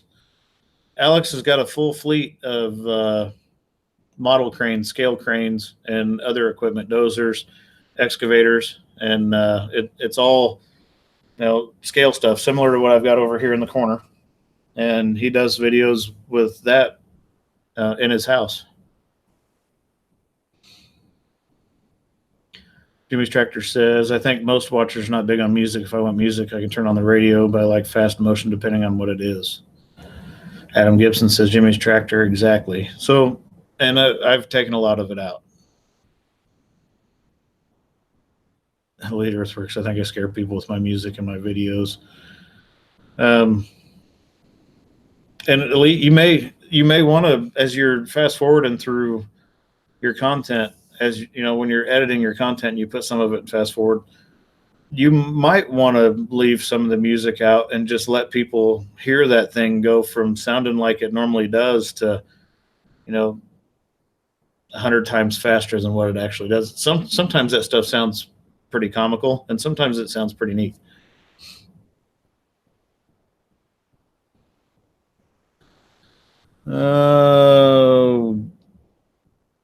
So I'm not sure how to pronounce this. We'll just do the last 3 letters, but DFD, thanks for the video. I'm operating engineers for Boston, Massachusetts. Hey, thanks for tuning in and watching. Brandon said he saw the new Ram 1500 Limited this week. It's a really nice truck. Yeah, it's really expensive. Von Heel says, typically if a video has music in it, he just mutes it, to be honest. Hi, Katie Wilson. If you notice, the beard's coming back. If you haven't watched any of my older videos, for people that are new to the channel, my beard was maybe about to here or so, and then I trimmed it off. James Bergeron says he's going to be doing a video on his diecast collection soon. Ryan McKeeman, are the cranes in the corner of your room a smaller scale of crane you run? Close. The one on the left is a Tadano 160G-5, which is what Tyson Dykes that is subscribed to the channel. That's what he operates, and we have determined that it's basically the same crane. He doesn't have a hydraulic luffer, doesn't have cameras on his winches, but I would be curious to compare load charts, but I think they're pretty much the same.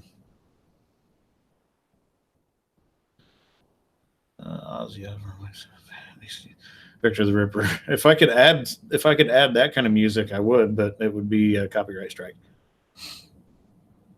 Brandon Lagerwood is a professional video editor. Jimmy's Tractor. Katie just said he's so good looking. Yeah, until I take my hat off. Maybe if I put my hat down like this. Bill Westfall, Jimmy looked like Chewbacca.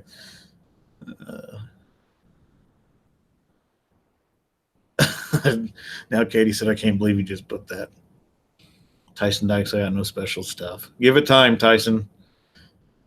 If you make a channel, actually just get on Instagram, start blowing stuff up with Instagram. Post 1 or 2 pictures a day of that 160. Make sure you're tagging Tadano in it. And put on your tags, put at Tadano America, the at sign, and then Tadano America, and that'll tag them so they see it.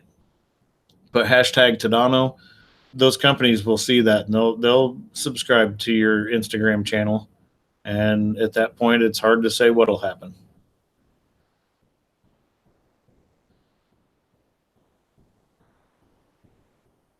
Let's see. Jimmy's Tractor K needs to watch out for buses when I'm around. Big Guns, James, do one of the. Let's see. Nold Tech, Jay Paydirt's the king of high speed. He does do a lot of high speed stuff. Daniel Richardson, how are you doing? Have I run super big cranes? Nothing. I mean, a 2250 is a pretty good size crawler.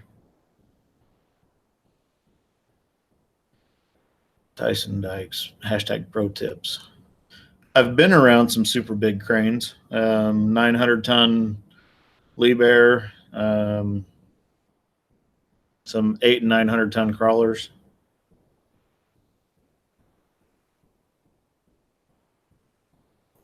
Buzzy 64, I'm back. Wade was rambling on.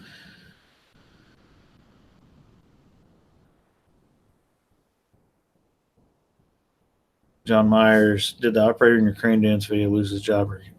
I don't know. He doesn't work for the company that I work for. That crane nor the operator end is affiliated with our company.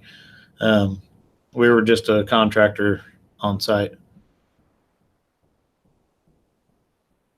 Elite Earthworks says, I always forget to hashtag Takuchi. That would make a big difference, Elite, especially now that you're over 1,000 subs.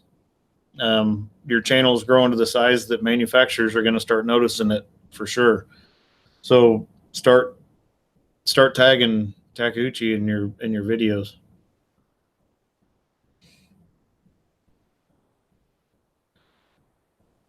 Okay, let's see. Brandon asked, we were talking about this last night, but Jimmy, what do you prefer, Bobcat or Takuchi?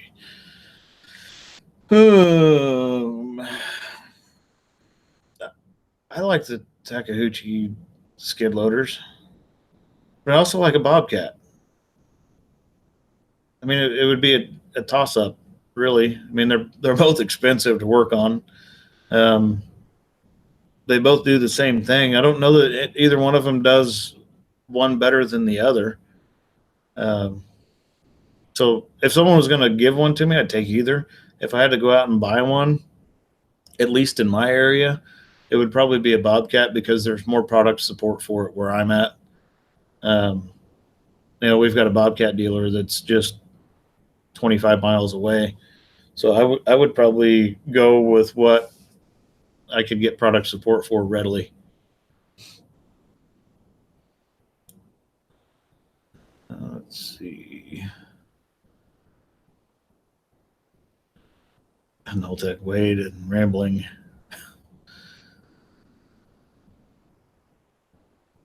Nathan Mintz asked, what software do I use? I used to use HitFilm Express because it was free, and it's one of those that you can add to it as you get better at editing. But now I'm using Adobe Premiere Elements. Andy B asked, how many people work out of our crane shop? Let's see.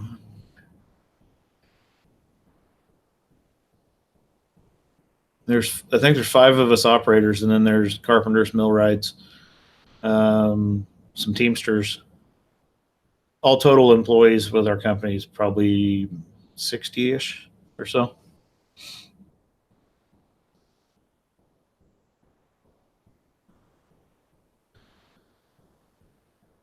It says you mentioned it's snowing when you set up to make yes. Someone asked about snow under the outrigger mats. I do clean the snow out before I put my mats down.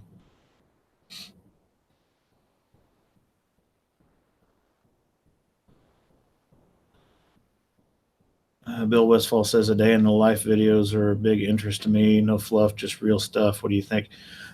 I've been kicking that around, and I'm trying to think exactly how I do it. I mean, I don't really want to turn a camera on and when I first get out of bed and go through my morning routine, get in my truck, drive to work. I mean, I guess I could, but that would be a nightmare to edit. I mean, you're talking 10, 12 hours of footage to try to cram into a 25 or 30-minute video. That'd be a rough one. If I can figure out a way to do it and just kind of catch the high points of my day, then I will absolutely do it.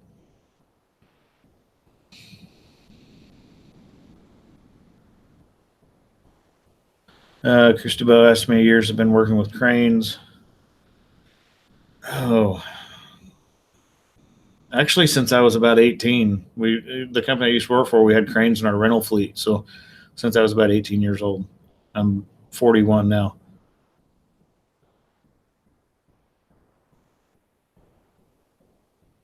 Brian Gardner, how are you doing tonight, Brian? He asked, what other work does our company do? We do commercial construction, machinery moving, industrial machinery moving, stuff like that. Schools, hospitals.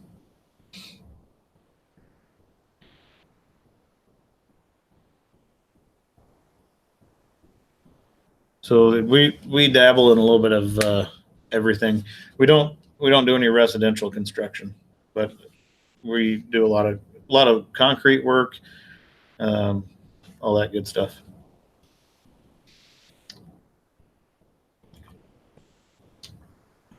Sorry, I'm sucking down the water. I spent about an hour and a half on the handles of a snowblower earlier, and I didn't realize that a person could sweat when it's 20 degrees and the wind's 50 miles an hour. But I was soaked. Brandon asks, "Is your company going to buy any new cranes soon?" I don't think that's on the agenda. I mean, we've got our area pretty well covered. That 200 does about pretty much everything that we need to do in our area. Now, I think next on our list would probably be another telehandler, but I'm not sure. John Myers asked, "Do you have the same problem I have in Australia with drivers on the road that do not know what oversized means?" Absolutely. It boggles my mind the amount of people that don't respect the size of that thing when I'm going down the road. And it seems like I've got one extreme or the other. It's people that are attracted to it like moths to a light bulb, and they almost run into it because they're rubbernecking. And actually, last year, I think Mike and I were heading back from a job and witnessed a car accident where someone was gawking at the crane and rear-ended the car in front of them. I mean, just drilled them like they never hit their brakes, drilled them because they were staring at the crane. And then I've got other people that if you're coming towards them on a 2-lane highway, they almost drive off in the ditch because they're scared to death of it. So it seems like it's one extreme or the other.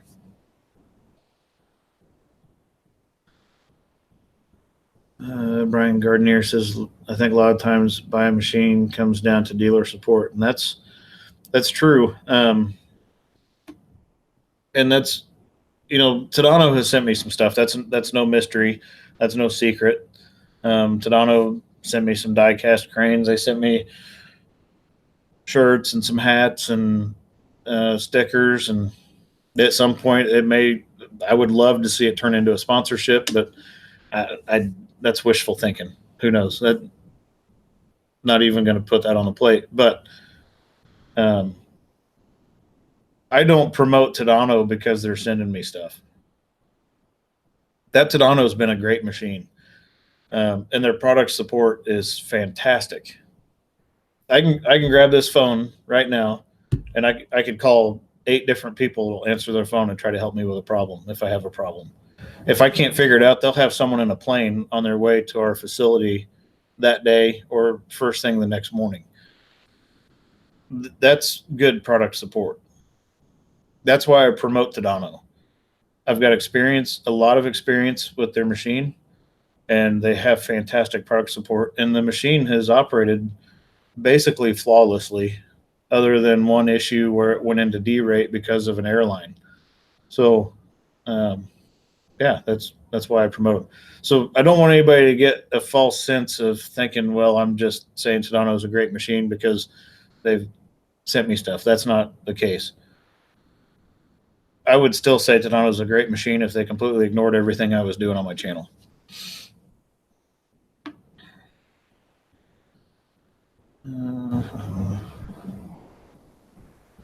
Jimmy's tractor, can I move out there with my Lowland work for you when you buy a 600G?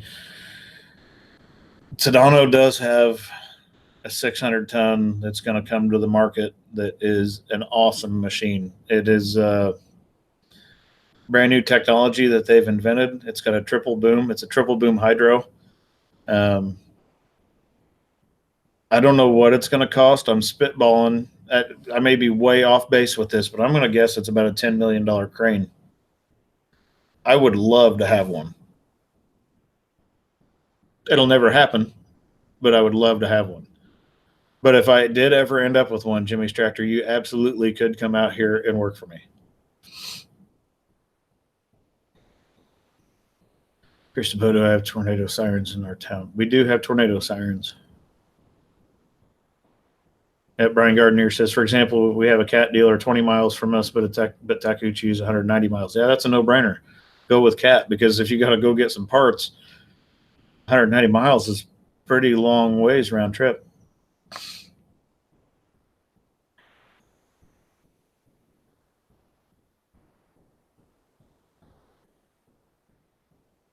Jason Helsley says, I look at this way. Your truck crane is bigger than my truck, so I'll let you the entire roadway. I had the same problem when I was driving an ambulance and fire truck. Bill Westfall, the crane is made in Germany.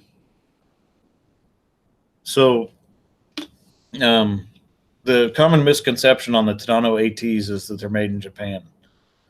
Tadano is a Japanese company, but Tadano bought the German crane manufacturer Fawn many years ago, and basically it's a Fawn crane, but I don't believe it's Tadano Fawn anymore.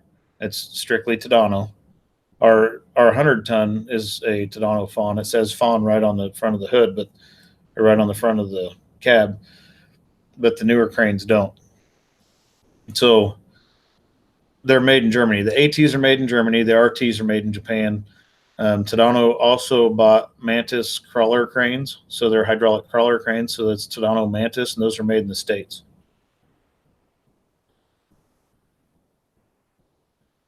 Adam Gibson. No one cares if anyone sells from driving. They even ignore lights and sirens. That's a fact. Smidco, how are you doing tonight?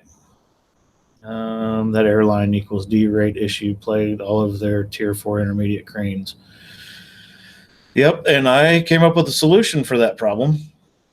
And it's in one of my videos. I even called out Tadano's engineering department to see if maybe they wanted to switch to doing what I did by cutting their rubber-lined airline out and replacing it with a Teflon-lined stainless steel airline. That way I won't have that problem anymore. Von Heel says, industrial equipment moving is no joke. My limited experience, you never have enough room to do what you would like to do, and the customer wants it done yesterday with no interruptions. That's a fact. We go into a lot of places that they don't shut down production, and they want stuff set within inches of stuff that's in operation, and it's a pain. Noltec, how's Pop's doing with the pork business? His business is going great, but I'm not sure what he's doing with his YouTube channel. I don't think he's even started one. I think he's kind of completely backburnered the idea, and I don't know if it's going to happen, but I hope he ends up doing it. So John Myers, there are many Cato cranes in the U.S. I've maybe seen a couple, and really there's not a lot of cranes in our area. If you venture into Kansas City, you'll see some tower cranes up in a few places, but there's not a whole bunch of cranes in our area. James Bergeron says, I'd love to work with you and help you, Jimmy. It'd be a good way to learn. I try to be a good teacher. You guys probably noticed that on some of my videos. I have a lot of patience, and I understand that, people don't understand this stuff sometimes inherently. So I'm all about passing my trade off. And that was one thing that Tyson Dykes and I were talking about on the phone earlier. I view it as my responsibility to teach the next generation, because if I don't, who's going to? If us older operators don't pass our trade off to the younger generation, who's going to pick our air conditioning units in the future? Who's going to lift our propane and anhydrous tanks in the future? Who's going to move our equipment? There's not going to be people to do that.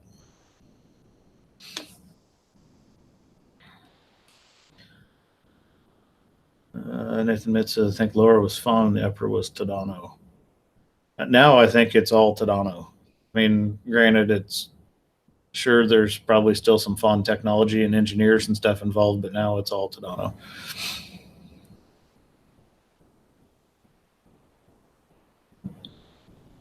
Jason Helsley said, I know you said earlier that you guys do services in-house, but do you do tires also? We do tires as well. However, tires don't happen very often on that crane. And Jimmy's Tractor even asked me to do a tire changing video. It doesn't happen very often. But when it does happen, I'll get a video of it.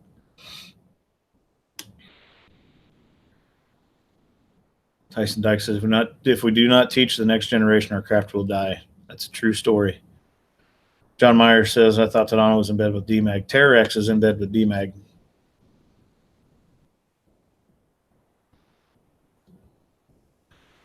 James Bergeron, I'm wanting to get in the trade as soon as I can. You'll get there. Just stick with it. Jimmy's Tractor, the Tesla crane will move your stuff in the future. Someone's going to have to operate it.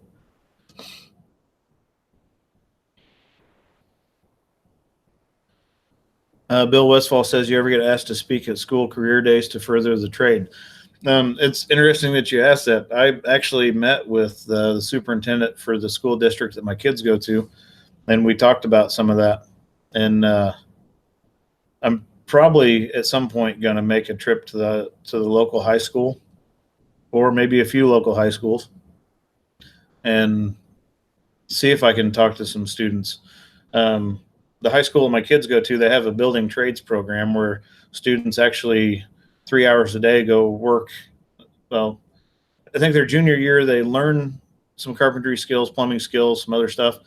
And then their senior year, they spend 3 hours a day building a house. And at the end of the school year, they sell that house and put those funds and whatnot back into the program. So it's a really neat program. But I'm going to see about getting hooked up with that instructor and maybe take the crane to their high school, set it up, and talk to their students.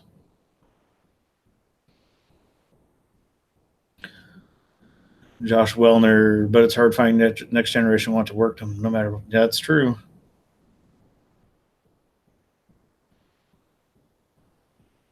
Smedco, those tires about 4,000 a piece. Good thing they don't need changing often. That's a fact. Mr. Random says, do you guys have the same issue as up in Boston area? No one wants to work. I think that's an issue across the country, and I don't understand it. I do and I don't. Part of it is, I mean, I've seen some younger kids in the younger generation that will just work circles around people. A lot depends on how they were raised. What responsibilities were they given when they were young kids? Work ethic is built when you're 4 years old and you're asked to clean your room. How many times does a parent tell a kid to clean their room 3 or 4 times and it doesn't get done, so the parent goes in and does it? Well, they automatically just taught that kid that, you know, I can talk to you until I'm blue in the face, and if you don't do what I ask you to do, I'm going to do it for you anyway. So that's when work ethic's built. We could go off on a tangent about that. I've maintained the philosophy with my kids, and some people probably think that it's a little harsh. I don't know. It may or may not be. I will ask them, tell them, and make them. So I will ask them to do something. If they don't do it, I will tell them to do it. If they don't do it, I will make them do it.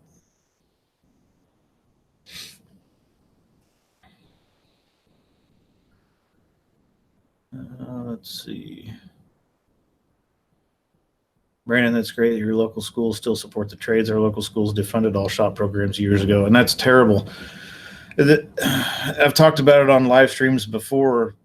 As a country, we've pushed so many people towards college that we've taken the luster out of the trades. And if you look at other countries, Japan, Germany, you know, the other really successful industrialized countries, they hold their tradespeople in very high regards.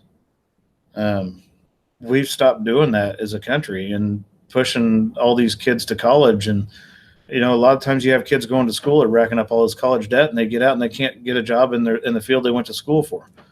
Now, I'm not saying we shouldn't have people going to college. We absolutely need people going to college, but we absolutely need people that don't want to go to college to not go to college. They need to learn a trade and a skill and be involved in that sort of thing. And the only way to pique their interest in that is to offer it to them at the high school level. You know, when you have a kid that is responsible enough to chuck a piece of steel up in a lathe and spin it 2,000 RPM and turn it into something other than a piece of bar stock, That's when we need to be putting that stuff in front of them.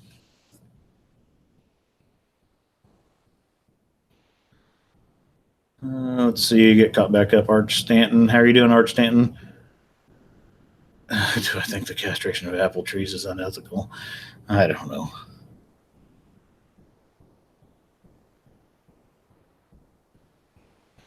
All right, I'm probably going to skip over a few. Jeff Skew says, when I was in high school, I had a brand new wood shop, metal shop, and auto shop. 5 years later, closed them all. That's terrible.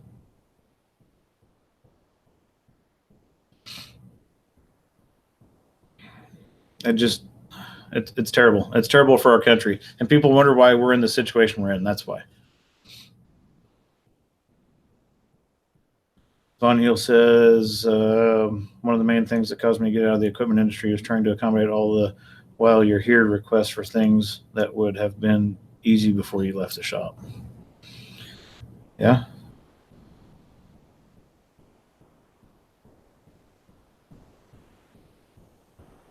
Jimmy's Tractor. I can make spools for your valves on my lathe. Spool making is an art because those are machined to extremely tight tolerances, sometimes microns.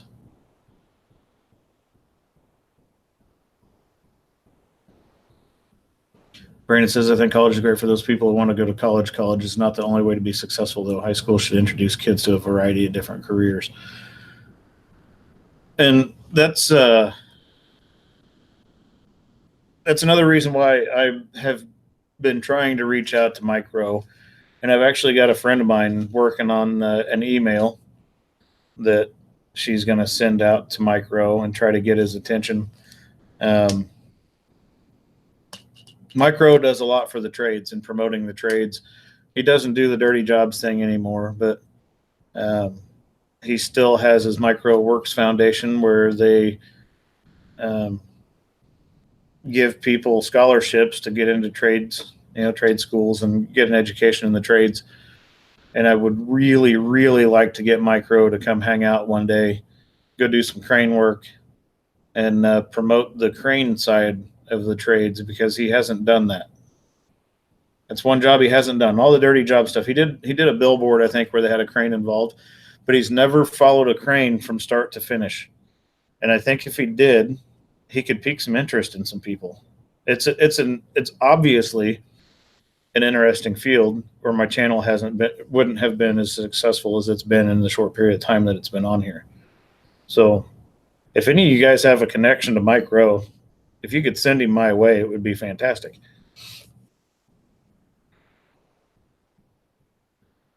John Meyer said, same here in Australia, government destroyed the technical school system. And that's terrible.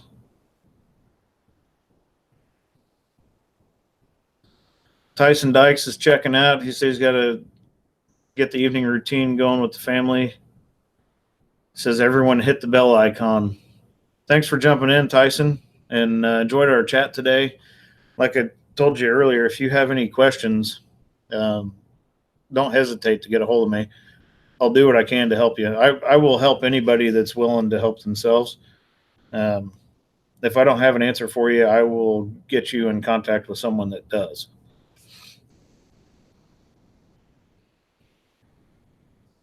Good luck putting your jib in tomorrow, too, by the way. He said he's got to put his 43-foot jib in for the first time. So double check everything. Put your hands on everything after you put it in place. Make sure everything's where it's supposed to be before you boom up.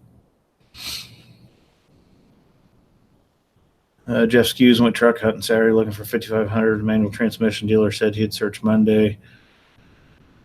Not new one from Mark. 5500 with manual transmission. I think, as far as I know, Dodge is the only one that's offering a manual transmission in trucks anymore. Barry Hansen says, I don't know of a school in New Zealand that has a metal woodwork shop now. And that, I just don't get it. I don't understand what's going through these people's minds that are taking this kind of stuff out of our schools, because someday their toilet's not going to flush and someone's going to have to fix that. It's just the realities of life. I just don't get it.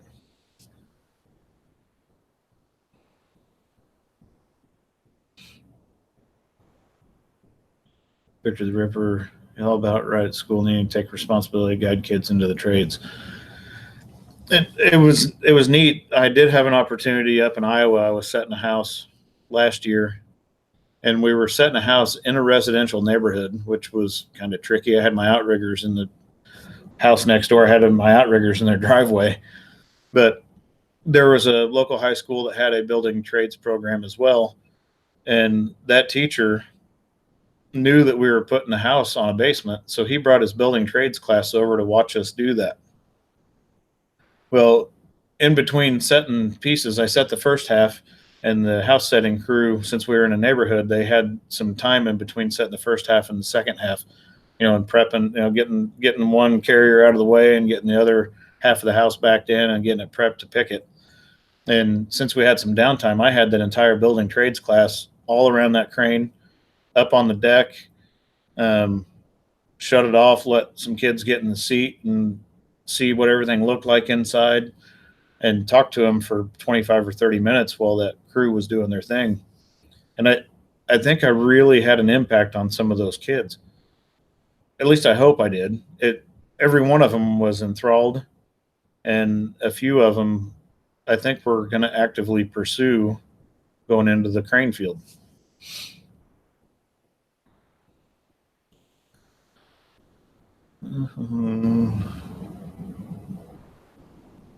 James Bergeron said on the video, when you put the jib onto the spools for the wire on the side of the boom, have enough length to reach all the way up to full boom. Yes, they do.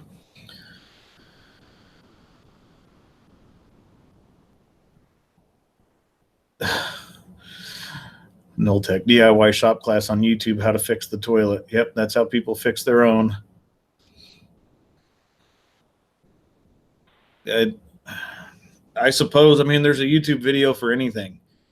There is literally content for anything you want to look for the most part, on YouTube. It's a terrible thing to think that that's how things are going to be getting repaired in the future, is by people watching YouTube videos and going to their local hardware store and picking up a few tools. I'm all for people trying new things, but there are times when you should probably have someone with some education in that field to come in and mess with your stuff. Mr. Random says, I may have a tiny lead to row works, just don't want to get hopes up, though. A friend of a friend of a friend thing. Hey, I don't care if it's the second cousin of your third cousin that's friends of a friend of a friend that maybe sat next to Mike Rowe in English class in fourth grade. Any lead is better than what I've got now, which is I've sent him a message on Instagram. I've commented on his videos on YouTube. I've commented on his content on Facebook. I don't want to pester him. I don't want to spam him. I'm not one of those kind of people.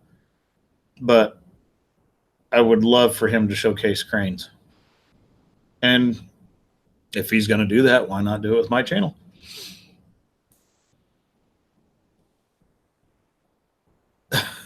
Nathan Mitz, you're making YouTube videos on how to operate a crane. It's not so much on how to operate the crane. It's putting the content out there so people get interested in cranes. I'm not really trying to teach people. I'm not going to do an instructional video on all the ins and outs of how to operate a crane. It's not a become a crane operator how-to. It's a, hey, this exists in the world. I think it's neat. Obviously, other people think it's neat. And, it brings attention to the trade. So much of this stuff happens behind the scenes that people never see. They drive down the road, they might see a crane sticking up in the air. They don't know how it got there. They don't know what was involved in getting it to that point, or what it's doing when it is up in the air. And hopefully this channel will bring a little bit of interest to it. Brian Gardner asks, how much extra cable do I have?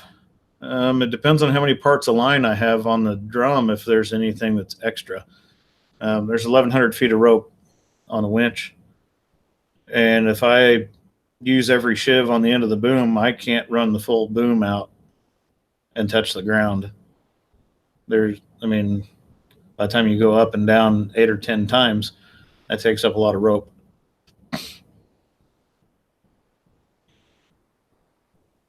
Robert Porter, why don't you hire professional flagmen to take with you on every job?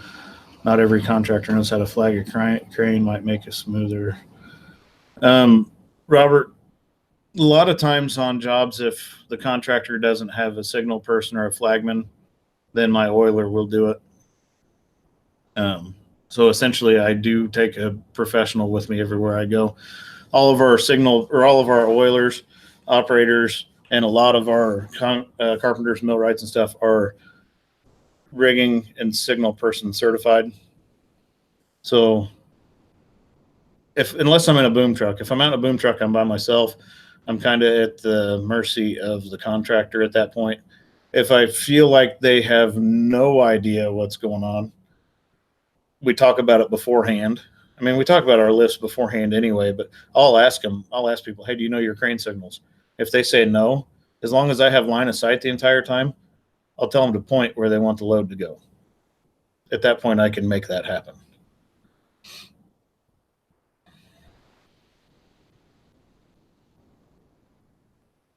All right, let's see. Brandon said it'd be funny if I called Logger Wade right now. Why is that? I don't know what Wade's got going on.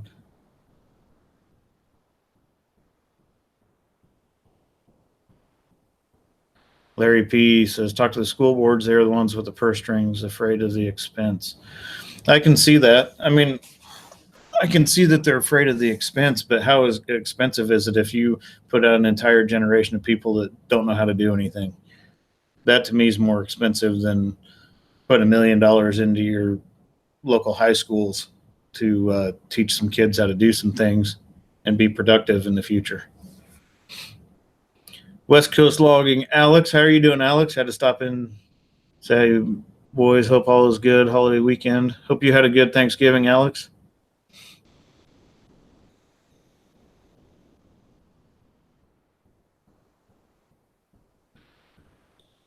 Let's see.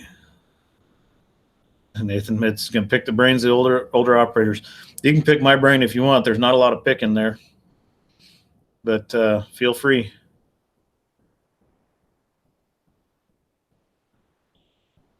Yeah, I knew Logger Wade was live.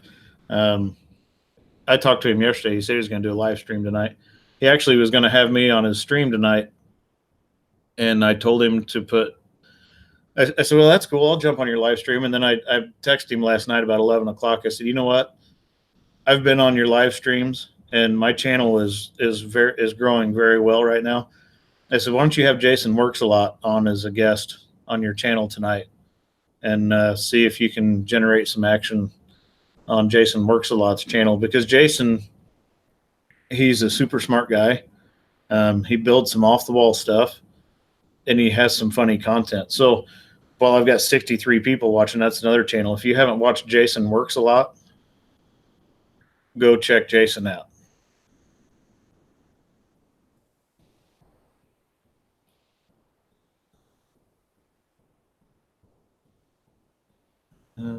Mike Manfred. Yeah, I finally made it. Hi, Mike Manfred. How are you tonight? Tell Charles I said hello. Victor the Ripper, what's the crane signal when you do the Spider-Man web shooting gesture with your hand? That is not a crane signal. C, hello. Hello, C. How are you doing? Lead Earthworks, he was working. Oh, that's no good.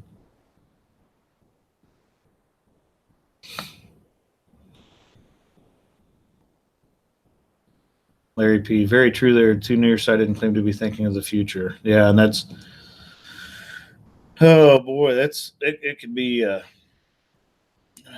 we could do a 10-hour live stream about me just ripping school districts apart for what the disservice they're doing to our students.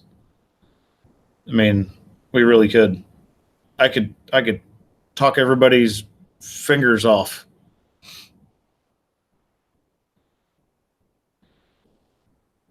Mark Mortensen, how are you doing, Mark? Says, looks like I had a safe drive back. We did. We came back yesterday, left at 7:30 in the morning Central Time, pulled in my driveway about 8 o'clock in the evening Central Time. Elite Earthworks says, yes, Jason Works a Lot is awesome. Like I said, he's another one. You guys need to go check his channel out. Elite or Jimmy's Tractor, or somebody, throw a link. Do me a favor, please, and throw a link to Jason Works a Lot's channel up here in comments. That way everybody can just click on it and go straight there and hit the subscribe button and the bell icon and then binge watch his stuff later. John Warren says, well, Jimmy, I'm out. 3 a.m. comes early. Hey, thanks for jumping in, John. I'm glad you have heat back in your truck. At least I didn't steer you wrong on the heater core issue. Brandon says, Jason is a good guy. He is a good guy.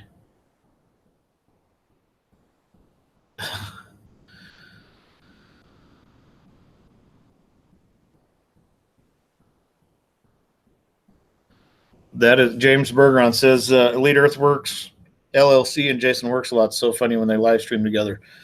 And their schedule, they have got it set up to where they're live streaming every other Saturday on the opposite channel. So one Saturday they'll be on Elite's channel. The next Saturday they'll be on Jason's channel. And I have heard people comment that it is better than watching Saturday Night Live. So instead of watching Saturday Night Live, go watch their live stream because it gets funny.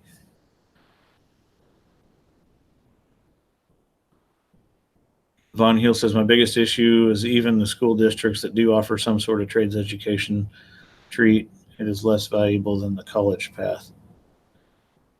Not necessarily. I can tell you, I mean, I'm sure you understand that the trades sometimes pay better than college education.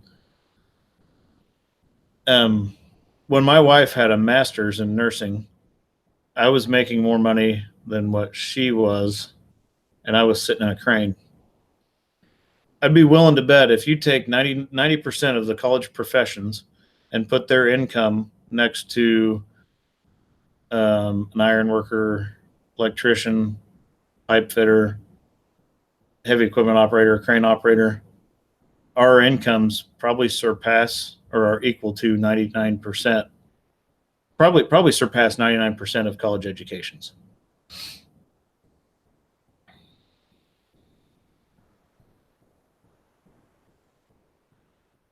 Let's see. Try to get caught up here.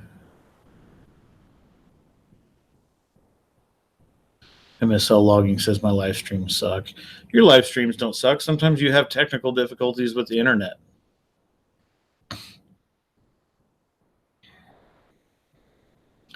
Bonniel says, at least around here, the schools promote that trades classes should only be pursued by people who cannot make the grades to get in college.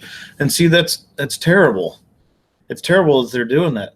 You could have a 4.0 student, and if they don't want to go to college and get a degree in fine arts, which if someone wants a degree in fine arts, so be it. Who am I to tell them, no, don't do that? Because there are people that make a living with a fine arts degree. But with a 4.0 student, they may want to be a machinist. NASA hires machinists.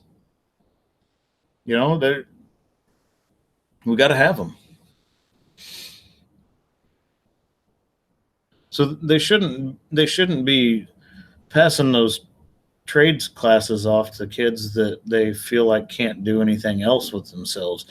They need to be passing those trades classes off to people that want to learn the trades. And the only way they're going to know if they want to learn the trades is if they become involved in it, if they hear about it. If someone says, hey, you can make 6 figures by learning a trade. That's the kind of stuff that kids need to hear to become involved in the trades.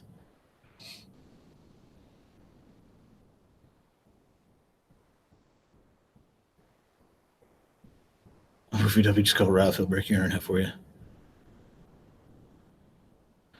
MSL Logging's fixing to have some good motocross videos coming soon. Rambozo Clown. Some fine arts degree holders flip burgers too. That's a fact. Nathan Mitt says CNC's in very high demand. That's a fact too. Alex Williams' Blind Adventures. My parents were about to come in here and ask me what the heck I was laughing about.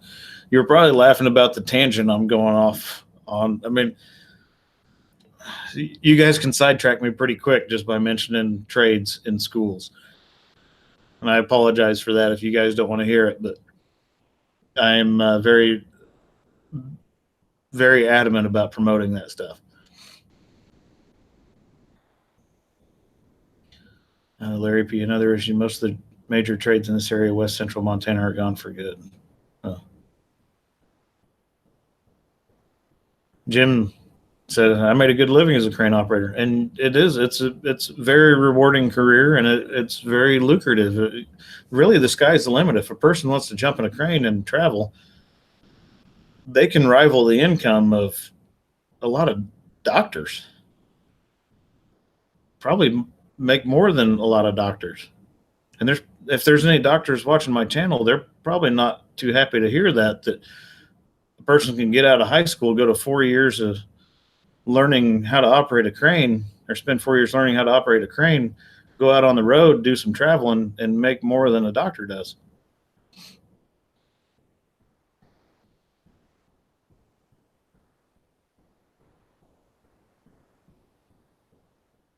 West Coast logging's got to get up at 145. Ooh. Well, thanks for stopping in, Alex. Be safe out there, my friend. If you guys haven't checked out West Coast Logging, Alex, he is a logger out obviously on the West Coast, but out in the mountains. His job is pretty stinking dangerous. Victor the Ripper, when I was in high school, I wanted to be an action movie star. Mike Manfred said, heck, I made good money doing line work. Yeah. EMS, John Helsley said, I have a 4-year bachelor's degree and still worked in a trade if you consider EMS a trade. I don't consider EMS a trade as much as I consider EMS an absolute necessity. Some of you may or may not know I was an EMT for a short period of time. And, at the time my wife was finishing her bachelor's in nursing, and I needed to make more money than what I could as an EMT. So I took a different route and supported her and let her do her thing. And now she kind of supports me and lets me do my thing. I kind of work when I want, and that's how that worked out. But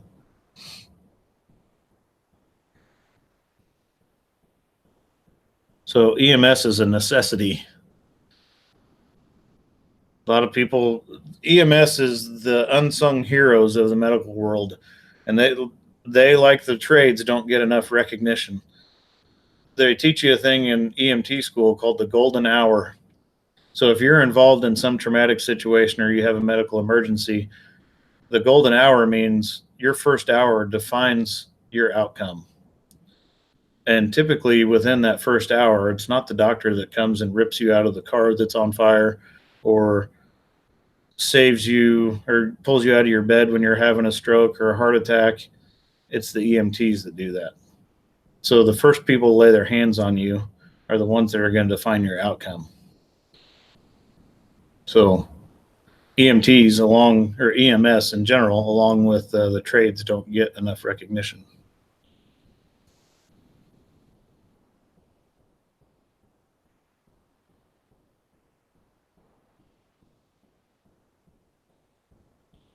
All right, let me get caught up on comments here. MSL Logan says, I just ain't got the you-know-whats to run a crane. And I ain't got the you-know-whats to do what you do, MSL. And that's one thing Logger Wade said when I first started talking to him. He's like, what's a person like you have any interest with a person like me? I'm just as intrigued with what loggers do and what other people do is what people are intrigued with what I do with a crane. It's all, relative to what you're used to. People think what I do in a crane is crazy. When I see a logger walk up to a tree, look up it twice and lay it down, to me, that's crazy. I've got 6-inch diameter trees in my yard that I couldn't take down without thinking about it for 2 days. And they'll walk up to a 30-inch tree and lay it over like it's nothing.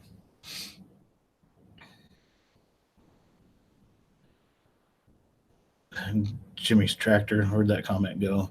Take your kids' college fund, buy them a Haas CNC mill that will make them more than any degree. That's true.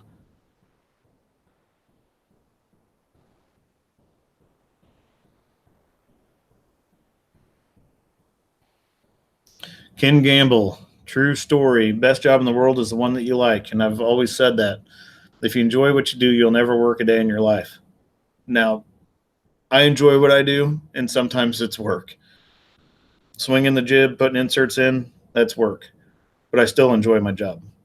Although sometimes it scares the crap out of me and I wonder what I got myself into. But I still enjoy it. I enjoy the challenges of it. And I enjoy being able to pull in somewhere where there's nothing. And when I leave, there's something. And it's something that'll be there 100 years from now. My kids will be able to take my grandkids around and show them stuff that I've built and said, hey, your great grandpa did that, and it'll still be here 100 years from now. So it's kind of like a legacy.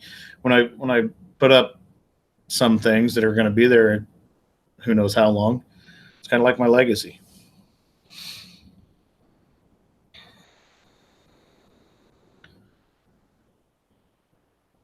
Bill Westfall's taking off. Hey, thanks for coming in tonight, Bill. Hope you have a good evening.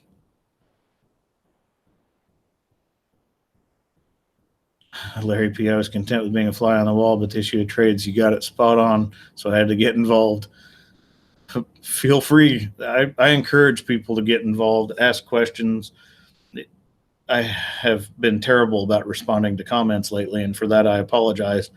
One was being away for the holidays, and then two, Duncan McKenzie is one of my subscribers that a long time ago, he told me, he said, at some point, he said, don't bother responding to my comments because at some point you won't be able to keep up with them.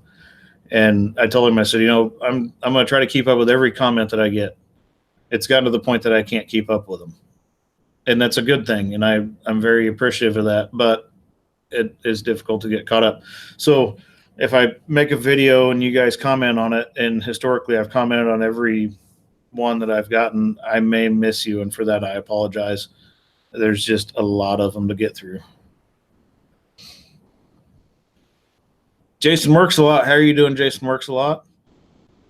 There he is. So everybody's got a link to Jason Works a Lot's channel.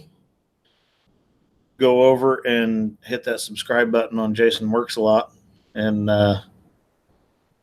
watch some of his content. You won't be disappointed. If you like to laugh, but you also like to see things get built just kind of off the cuff, you will like Jason Works a Lot's channel.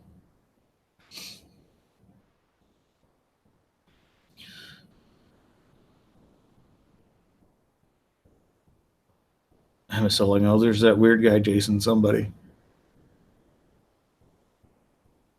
Nathan Mitz asks, do I do tree work? We do tree work occasionally, and I'm not a fan.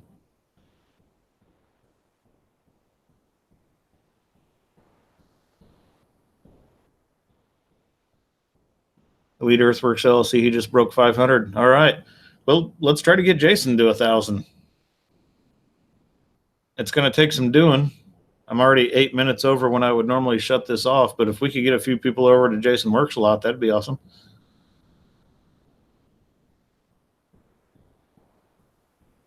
Oh, Jason Works a Lot just got home a half hour ago, traded his overnight shift for a 15-hour daylight one. Big mistake. Whew.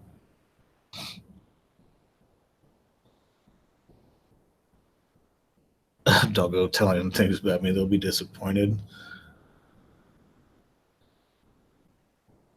Jimmy's Tractor says next to impossible to handle all the comments with 5,000 plus subs. It's really hard to handle the comments, and I'm not even to 4,000 subs. But I try. I mean, I really do try to get to all of them, but it just, if at this point, if I responded to every comment I got, I would never interact with anybody else in my house. And I got to draw the line somewhere.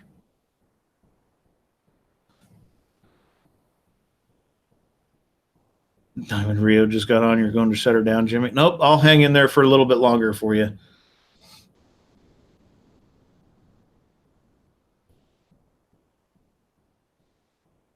I won't leave you like that, Diamond Rio.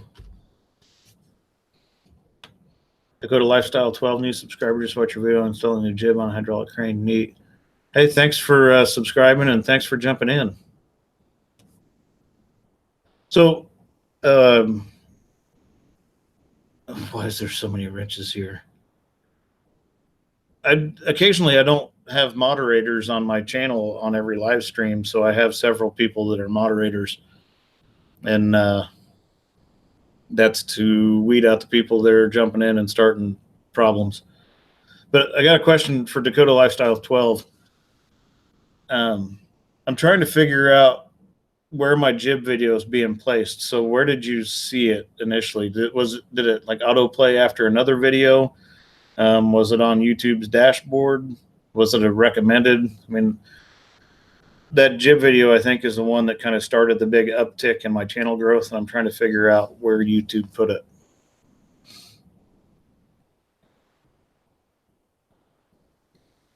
Ken Gamble, trust your training, Jimmy. Jason Heltzley, another 6-hour marathon. That's not going to happen. Not tonight. Although I'm not working tomorrow because of the weather. 6 hours is a lot of talking.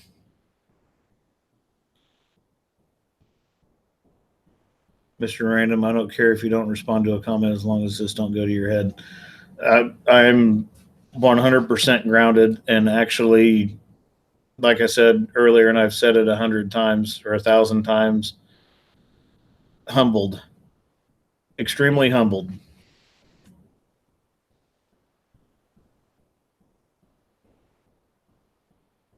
Mike Manford, he's always listening. Dickard with Dave, loggerwade.com. Did Logger Wade finish his live stream, or is he still going? And if you guys haven't seen Logger Wade, go check Logger Wade out. I mean, buy some of his goodies. Logger Wade's got 3 cool little boys. He's got a lot of great things going on, and I encourage people to support Wade.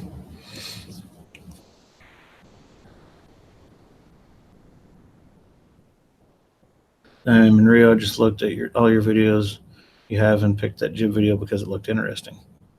Well, that's good to know.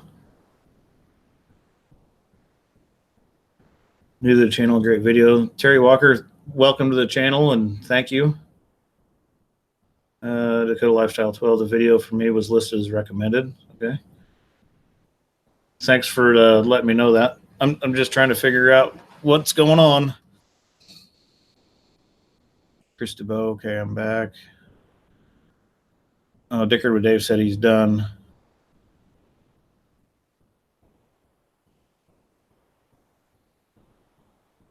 Oh, Jason works. I don't think he hasn't friended you on Xbox yet. I'll take your gamer tag up to him and tell him to get on there. Jeff Skew's well been fun tomorrow, another long day. Hey, thanks for stopping in, Jeff. I hope you have a good evening. Oh, Mike Manford, that's another one. Everyone needs to check out Shooter Options Targets. Yes. It's got a CNC plasma and makes some really neat stuff. Custom signs. Beautiful stuff. Richard Pilcher, I work on the railroad scene a lot and can relate to this and track maintenance for 20 years. Well, welcome to the channel, Richard. Dickard with Dave. Kids, both your channels are awesome. Thanks, Dave. SD Fuzzy, welcome to the channel, SD Fuzzy. Excellent videos, like the different views you do. Keep up the interesting videos. Thank you, and I'll keep making them as long as people keep watching them. Very interesting video, by the way. We'll be watching more soon. Well, thank you for that.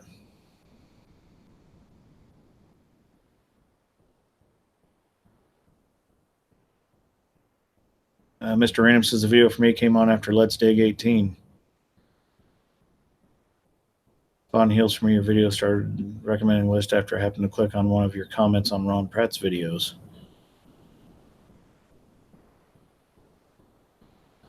Hello there, Tyler. Welcome to the channel.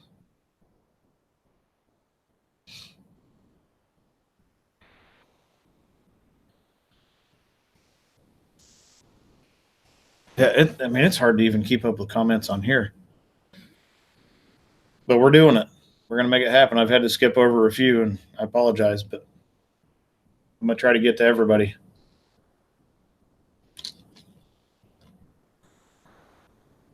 MSL login. Don't forget, if you ain't subbed to 2 the top grade, get to subbing. Well, thanks for that, MSL.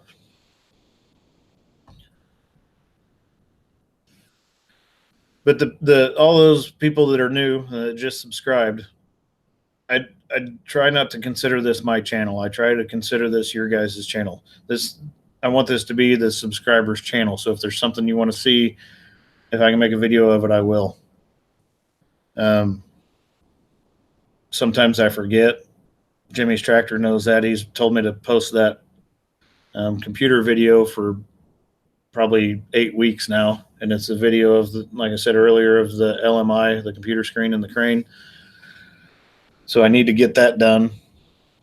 But if there's anything that you want to see, throw it out there, and I'll try to make a video of it.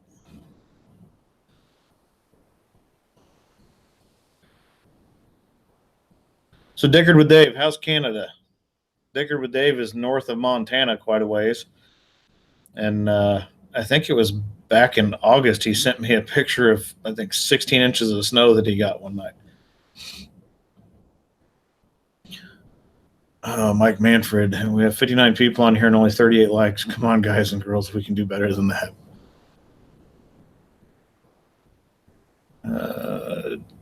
I'm at 3514 now.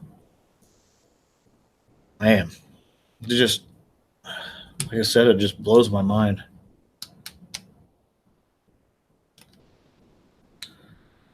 Dickard with Dave, Canada has snow on the ground just below freezing.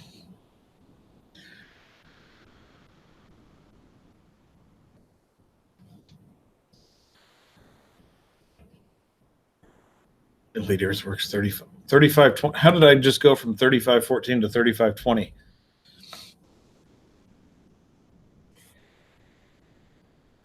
Victor the Ripper, zoom in on the rigging. I'd like to see how they set you up. Okay, I can try to get some rigging footage. Zooming in with a GoPro is kind of difficult. You have to actually stop recording, change the settings in it. I would almost have to get out of the cab, walk over there, and get some video of it.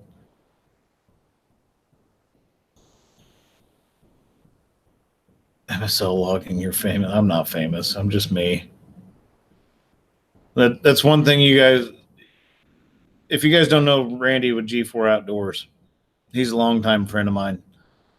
And Randy will tell you guys, what you see on here is what you get in person. If you were sitting at my table talking to me, this is it. I've had people tell me that I need to be more animated like Wade. I just can't do it. That's not my style.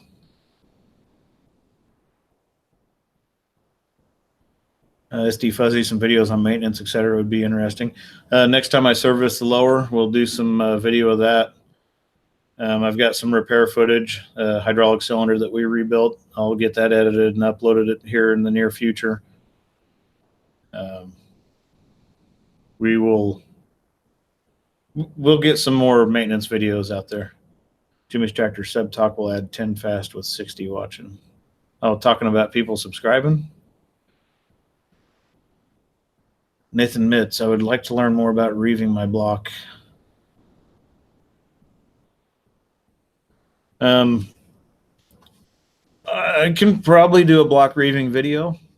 I did one real quick one, but I can try to do one that's more in depth of where we put the rope and why, and what shivs we put it in and why. So I can see about doing something like that for you. When in doubt, consult your operator's manual, because there should be a reeving diagram in your operator's manual. Ken Gamble's got to go. Hey, thanks for stopping in, Ken. Hope everything's going well for you down there. I believe you're in Arizona. MSL logging, sub. Diamond Rio, we don't have any knuckle boom cranes.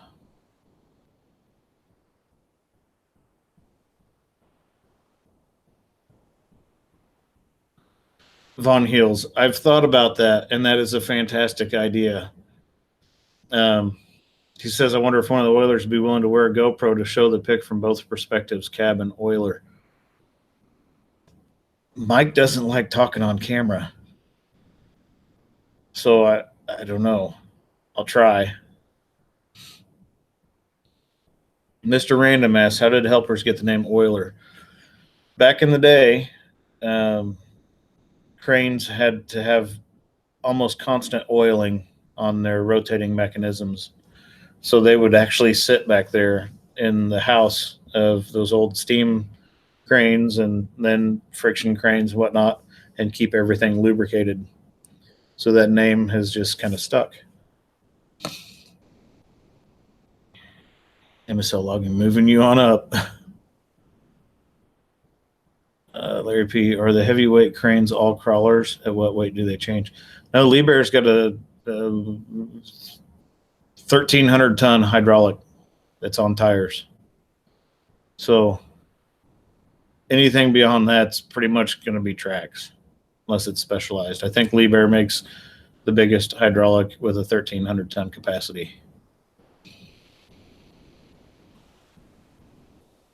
Nathan Mitz, I know all cranes are different. I've looked, the operator's manual is almost as old as me.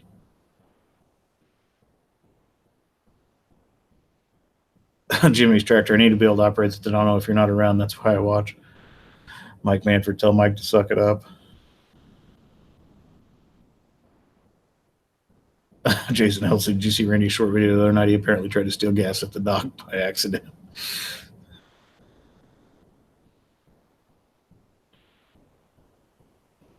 Victor the Ripper, there aren't any videos of actual rigging on YouTube, only rigging hardware for sale or rigging practical exam type videos, but no real life rigging.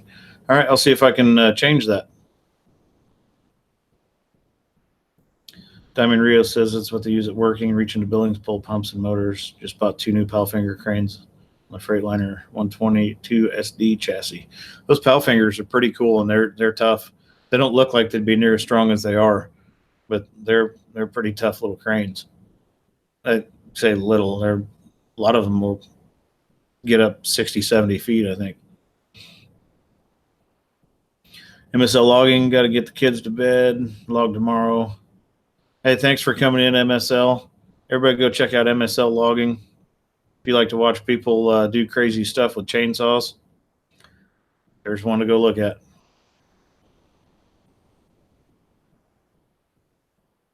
Mark Mortensen, some are called greasers instead of oilers. That's true.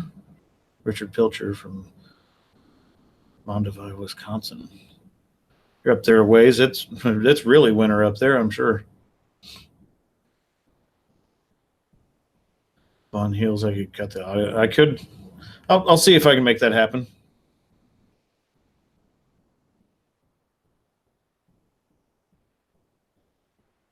Alex Williamson's Blind Adventure said, I can tell you, I would much rather have somebody be genuine than try to be someone. Yeah, they're not. That's me. I'm as genuine as they come, I guess. John Myers, do you have to derate your crane when doing a dual crane lift? Yes. Anytime a 2 machine pick is involved, you're only allowed 75% of your load chart. Nathan Mitz, the NCCO test for ABL was kind of hard. There's a lot of information in crane certification.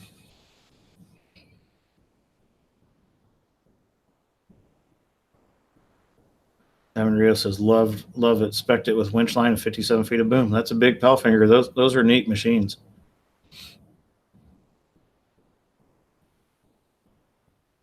Tell them about the time you set a hot tub in the 25th floor apartment. I don't know what you were talking about, Jimmy's tractor. I did set a swim spa over the top of the house, though. And so I was back in this crane, and I'll preface it with this. I was in part of Kansas City that's very well off, very expensive houses. The neighborhood I was in, there probably wasn't a house in there that was less than $1 million. So I backed a crane into the driveway, and it's not the Tadano. I wasn't working for this company at the time. It was a 38-ton boom truck.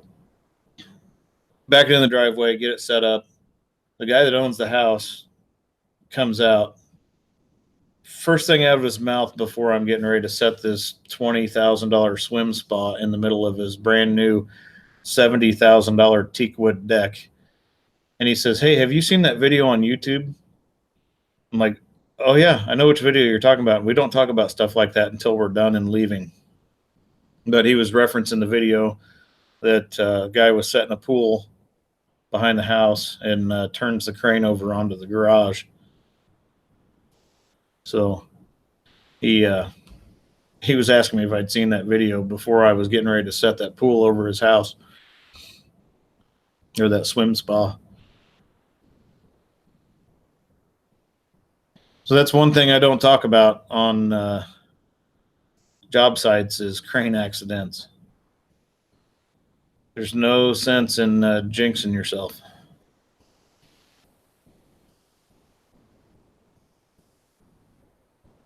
Jimmy's Tractor. Whoops, that was the other YouTube crane channel. There's another one. I know there's a few. Lead Earthworks has to take off. Get the boy to bed. Thanks for the huge shout out again, man. Have a great night. Hey, Elite, it's just a matter of getting people to look at your channel. Once they get there, they're going to subscribe. You've got great content. Keep doing what you're doing, and man, you'll have this thing whipped. Have a good night, Brandon. I'm going to send some snow your way, hopefully. Nathan Mid says, just talking about the practical, but the paper test was hard because of how they word their questions. They are misleading questions. They try to catch you up. Jimmy's Tractor. Sorry, I was being a troll.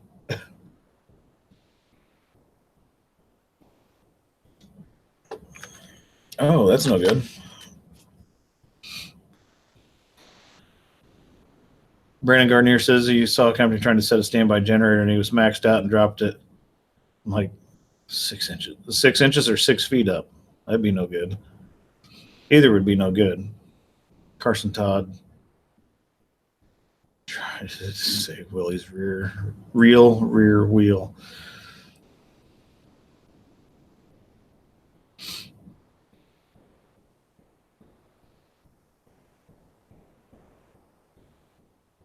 Von Heels, Jimmy's Tractor's going to have to ban himself for trolling. Jason Helsley, send me some snow and I'll send you some fudge. I'll put it in a mason jar and ship it to you overnight.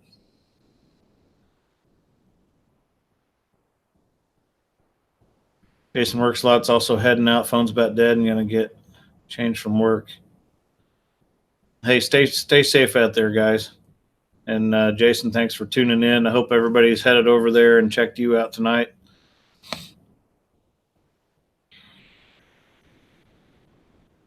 Six-inch broke turbo mount on a brand new cat gen set. Huh. It's no good. Diamond Rio asked, do you ever do any pics where what you're lifting is wedged in? I've got a video where we were pulling some machinery out of a shipping container and it was stuck. So that's on there. Occasionally, like we do some work with some barges on the Missouri River and we have to pull their spuds. And the spud's just a big piece of steel pipe that goes down through the barge and embeds itself into the riverbed and holds the barge in place. And that stuff's wedged in. So you got to be pretty careful pulling that stuff. But we do mess with some stuff that has the potential to remove itself very quickly, I'll say.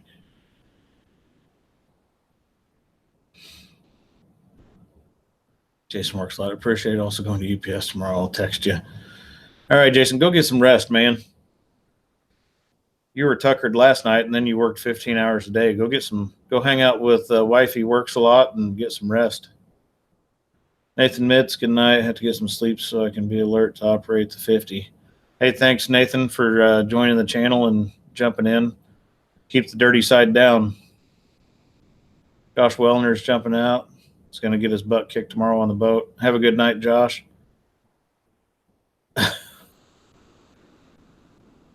Mr. Random.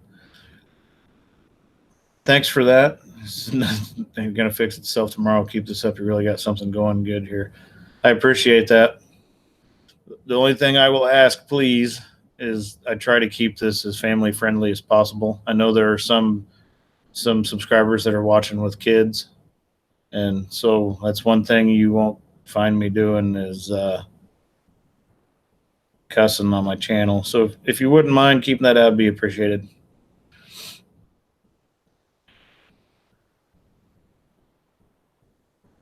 Jimmy's tractor saved a spot in my rear window for Jason's sticker.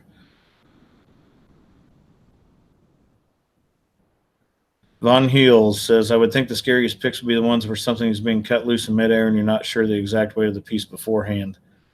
We are pretty good at calculating weights on stuff. But demolition work is kind of sketchy, or can be kind of sketchy. I'm not a big fan of it for that exact reason. You honestly, you can calculate it all day long and you can get really close on some stuff, but really a lot of times you don't know exactly until you have it. So when I'm doing demolition work, I like to try to oversize the crane, like my setup. If I can go to the next shorter boom length and have more capacity and get myself situated where I know I can just manhandle whatever they're cutting loose, then that's what I tend to do. I would rather have the crane set up with 25 or 30,000 pounds of capacity and pull something that weighs 3,000 than have the crane set up where I'm only good for 3,000 and be on the edge. So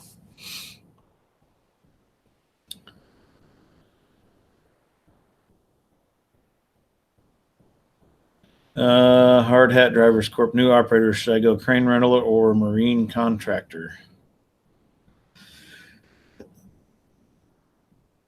Mr. Random, it's okay, buddy.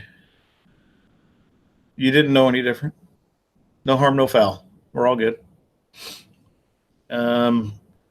I can't answer that for you. It's going to depend on where your heart is, you know. And one, welcome to the channel. I haven't seen you on here before, so welcome to the channel. But I can't tell you, do you go to the marine contractor or crane rental? It's going to depend on where your interests lie and where your heart's at. I'm going to go pull a little and back off and repeat. Don't want to launch something into orbit. That's a fact. Smitco, your fuel eye on the video is a good example. I agree. Demo stinks. Actually, I've got footage. I need to edit it. Thanks for reminding me of that. We put that canopy back up. So the fuel island canopy is back where it once was.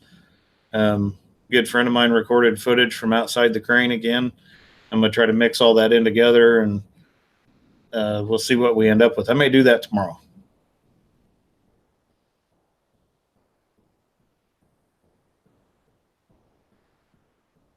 And Diamond Rio says he pulls a little and backs off and repeats. What I did when I took that fuel island canopy down is the way we had it rigged. I intentionally made them have the center rigging because we had a 6-point pick across the top of that. Then I had them have the center rigging just a shade longer than the rigging on the outside. When I say a shade, I mean like a quarter or a half inch longer, just so it would have a little bit of a belly in it.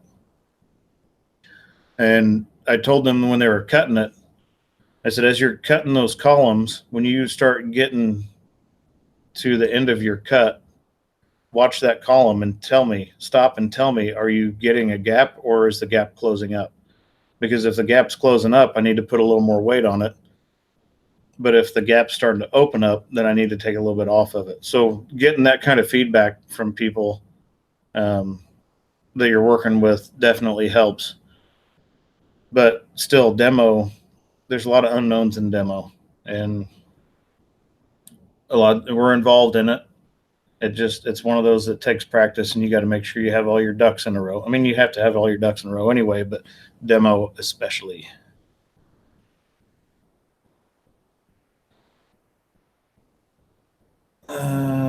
Triple X, how do you judge ground stability for outriggers? Is it just a best guess that looks solid enough for the outriggers? Yes and no. I look over the site that I'm going to set up on thoroughly. Is there any manholes? Is there any, storm sewer drains nearby? electrical boxes or electrical panels that could mean there might be conduits in the ground, septic tanks. I look for all of that stuff before I ever put a crane in. If I've got the option of setting up on concrete, I'll set up on concrete over anything else. Next is good hard packed gravel or asphalt, stuff like that. And then clay, sand, then clay.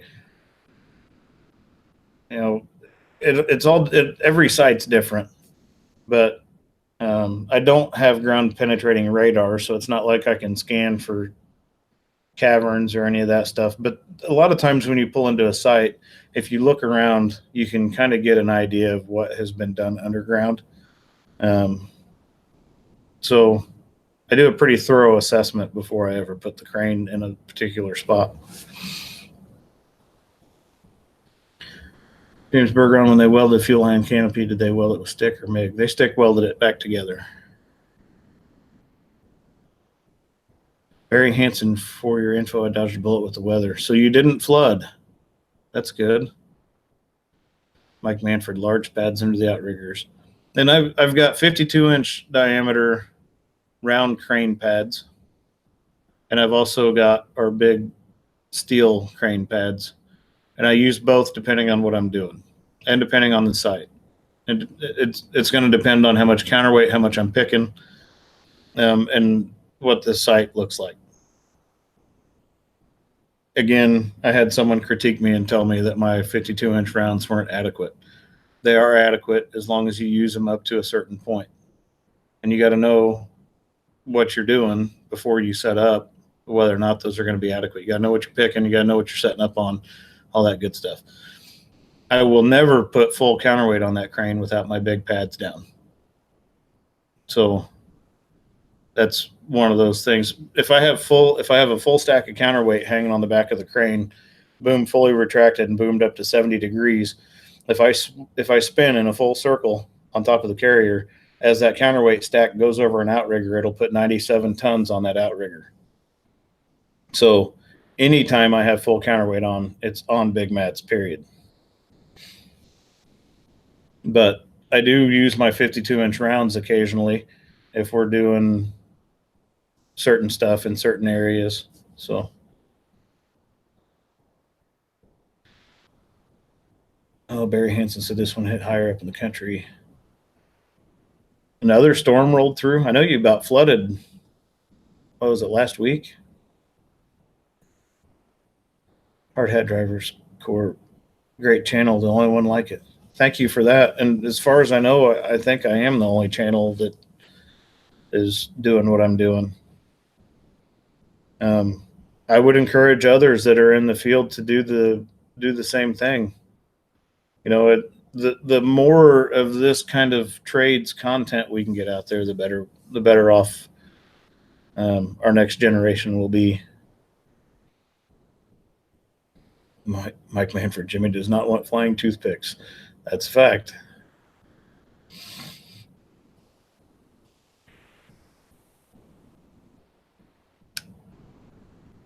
Well, everybody. Okay, let's see. Richard Ripper, I found a link belt 240 LX and swamp tracks. My friend got it jerked around. The upper structure broke off. It wasn't bolted to the slew ring, it turned out. Well, that's no good. Diamond Rio's going to head to bed. Keep up the good work, Jimmy. Thank you. I appreciate that. Have a good night, and thanks for stopping in, Diamond Rio. Andy B, what's the most counterweight? The full counterweight package for the crane that operates 110,000 pounds. So it is 8:40 Central Time. I've been going for 2 hours and 40 minutes. I'm probably going to shut this off and dig through my footage real quick, see what all I got. And we may do the gas station canopy reinstallation for the next video, if everybody's good with that. And then we'll work through the footage and see what else I got stored, because there's not going to be much crane work for a few days with all this snow. And I've got some more repair footage of, on my daughter's car. I'll throw that out there. I may lose a subscriber or two. People don't want to see repair videos on a Jeep Liberty, but someone may find it useful. So,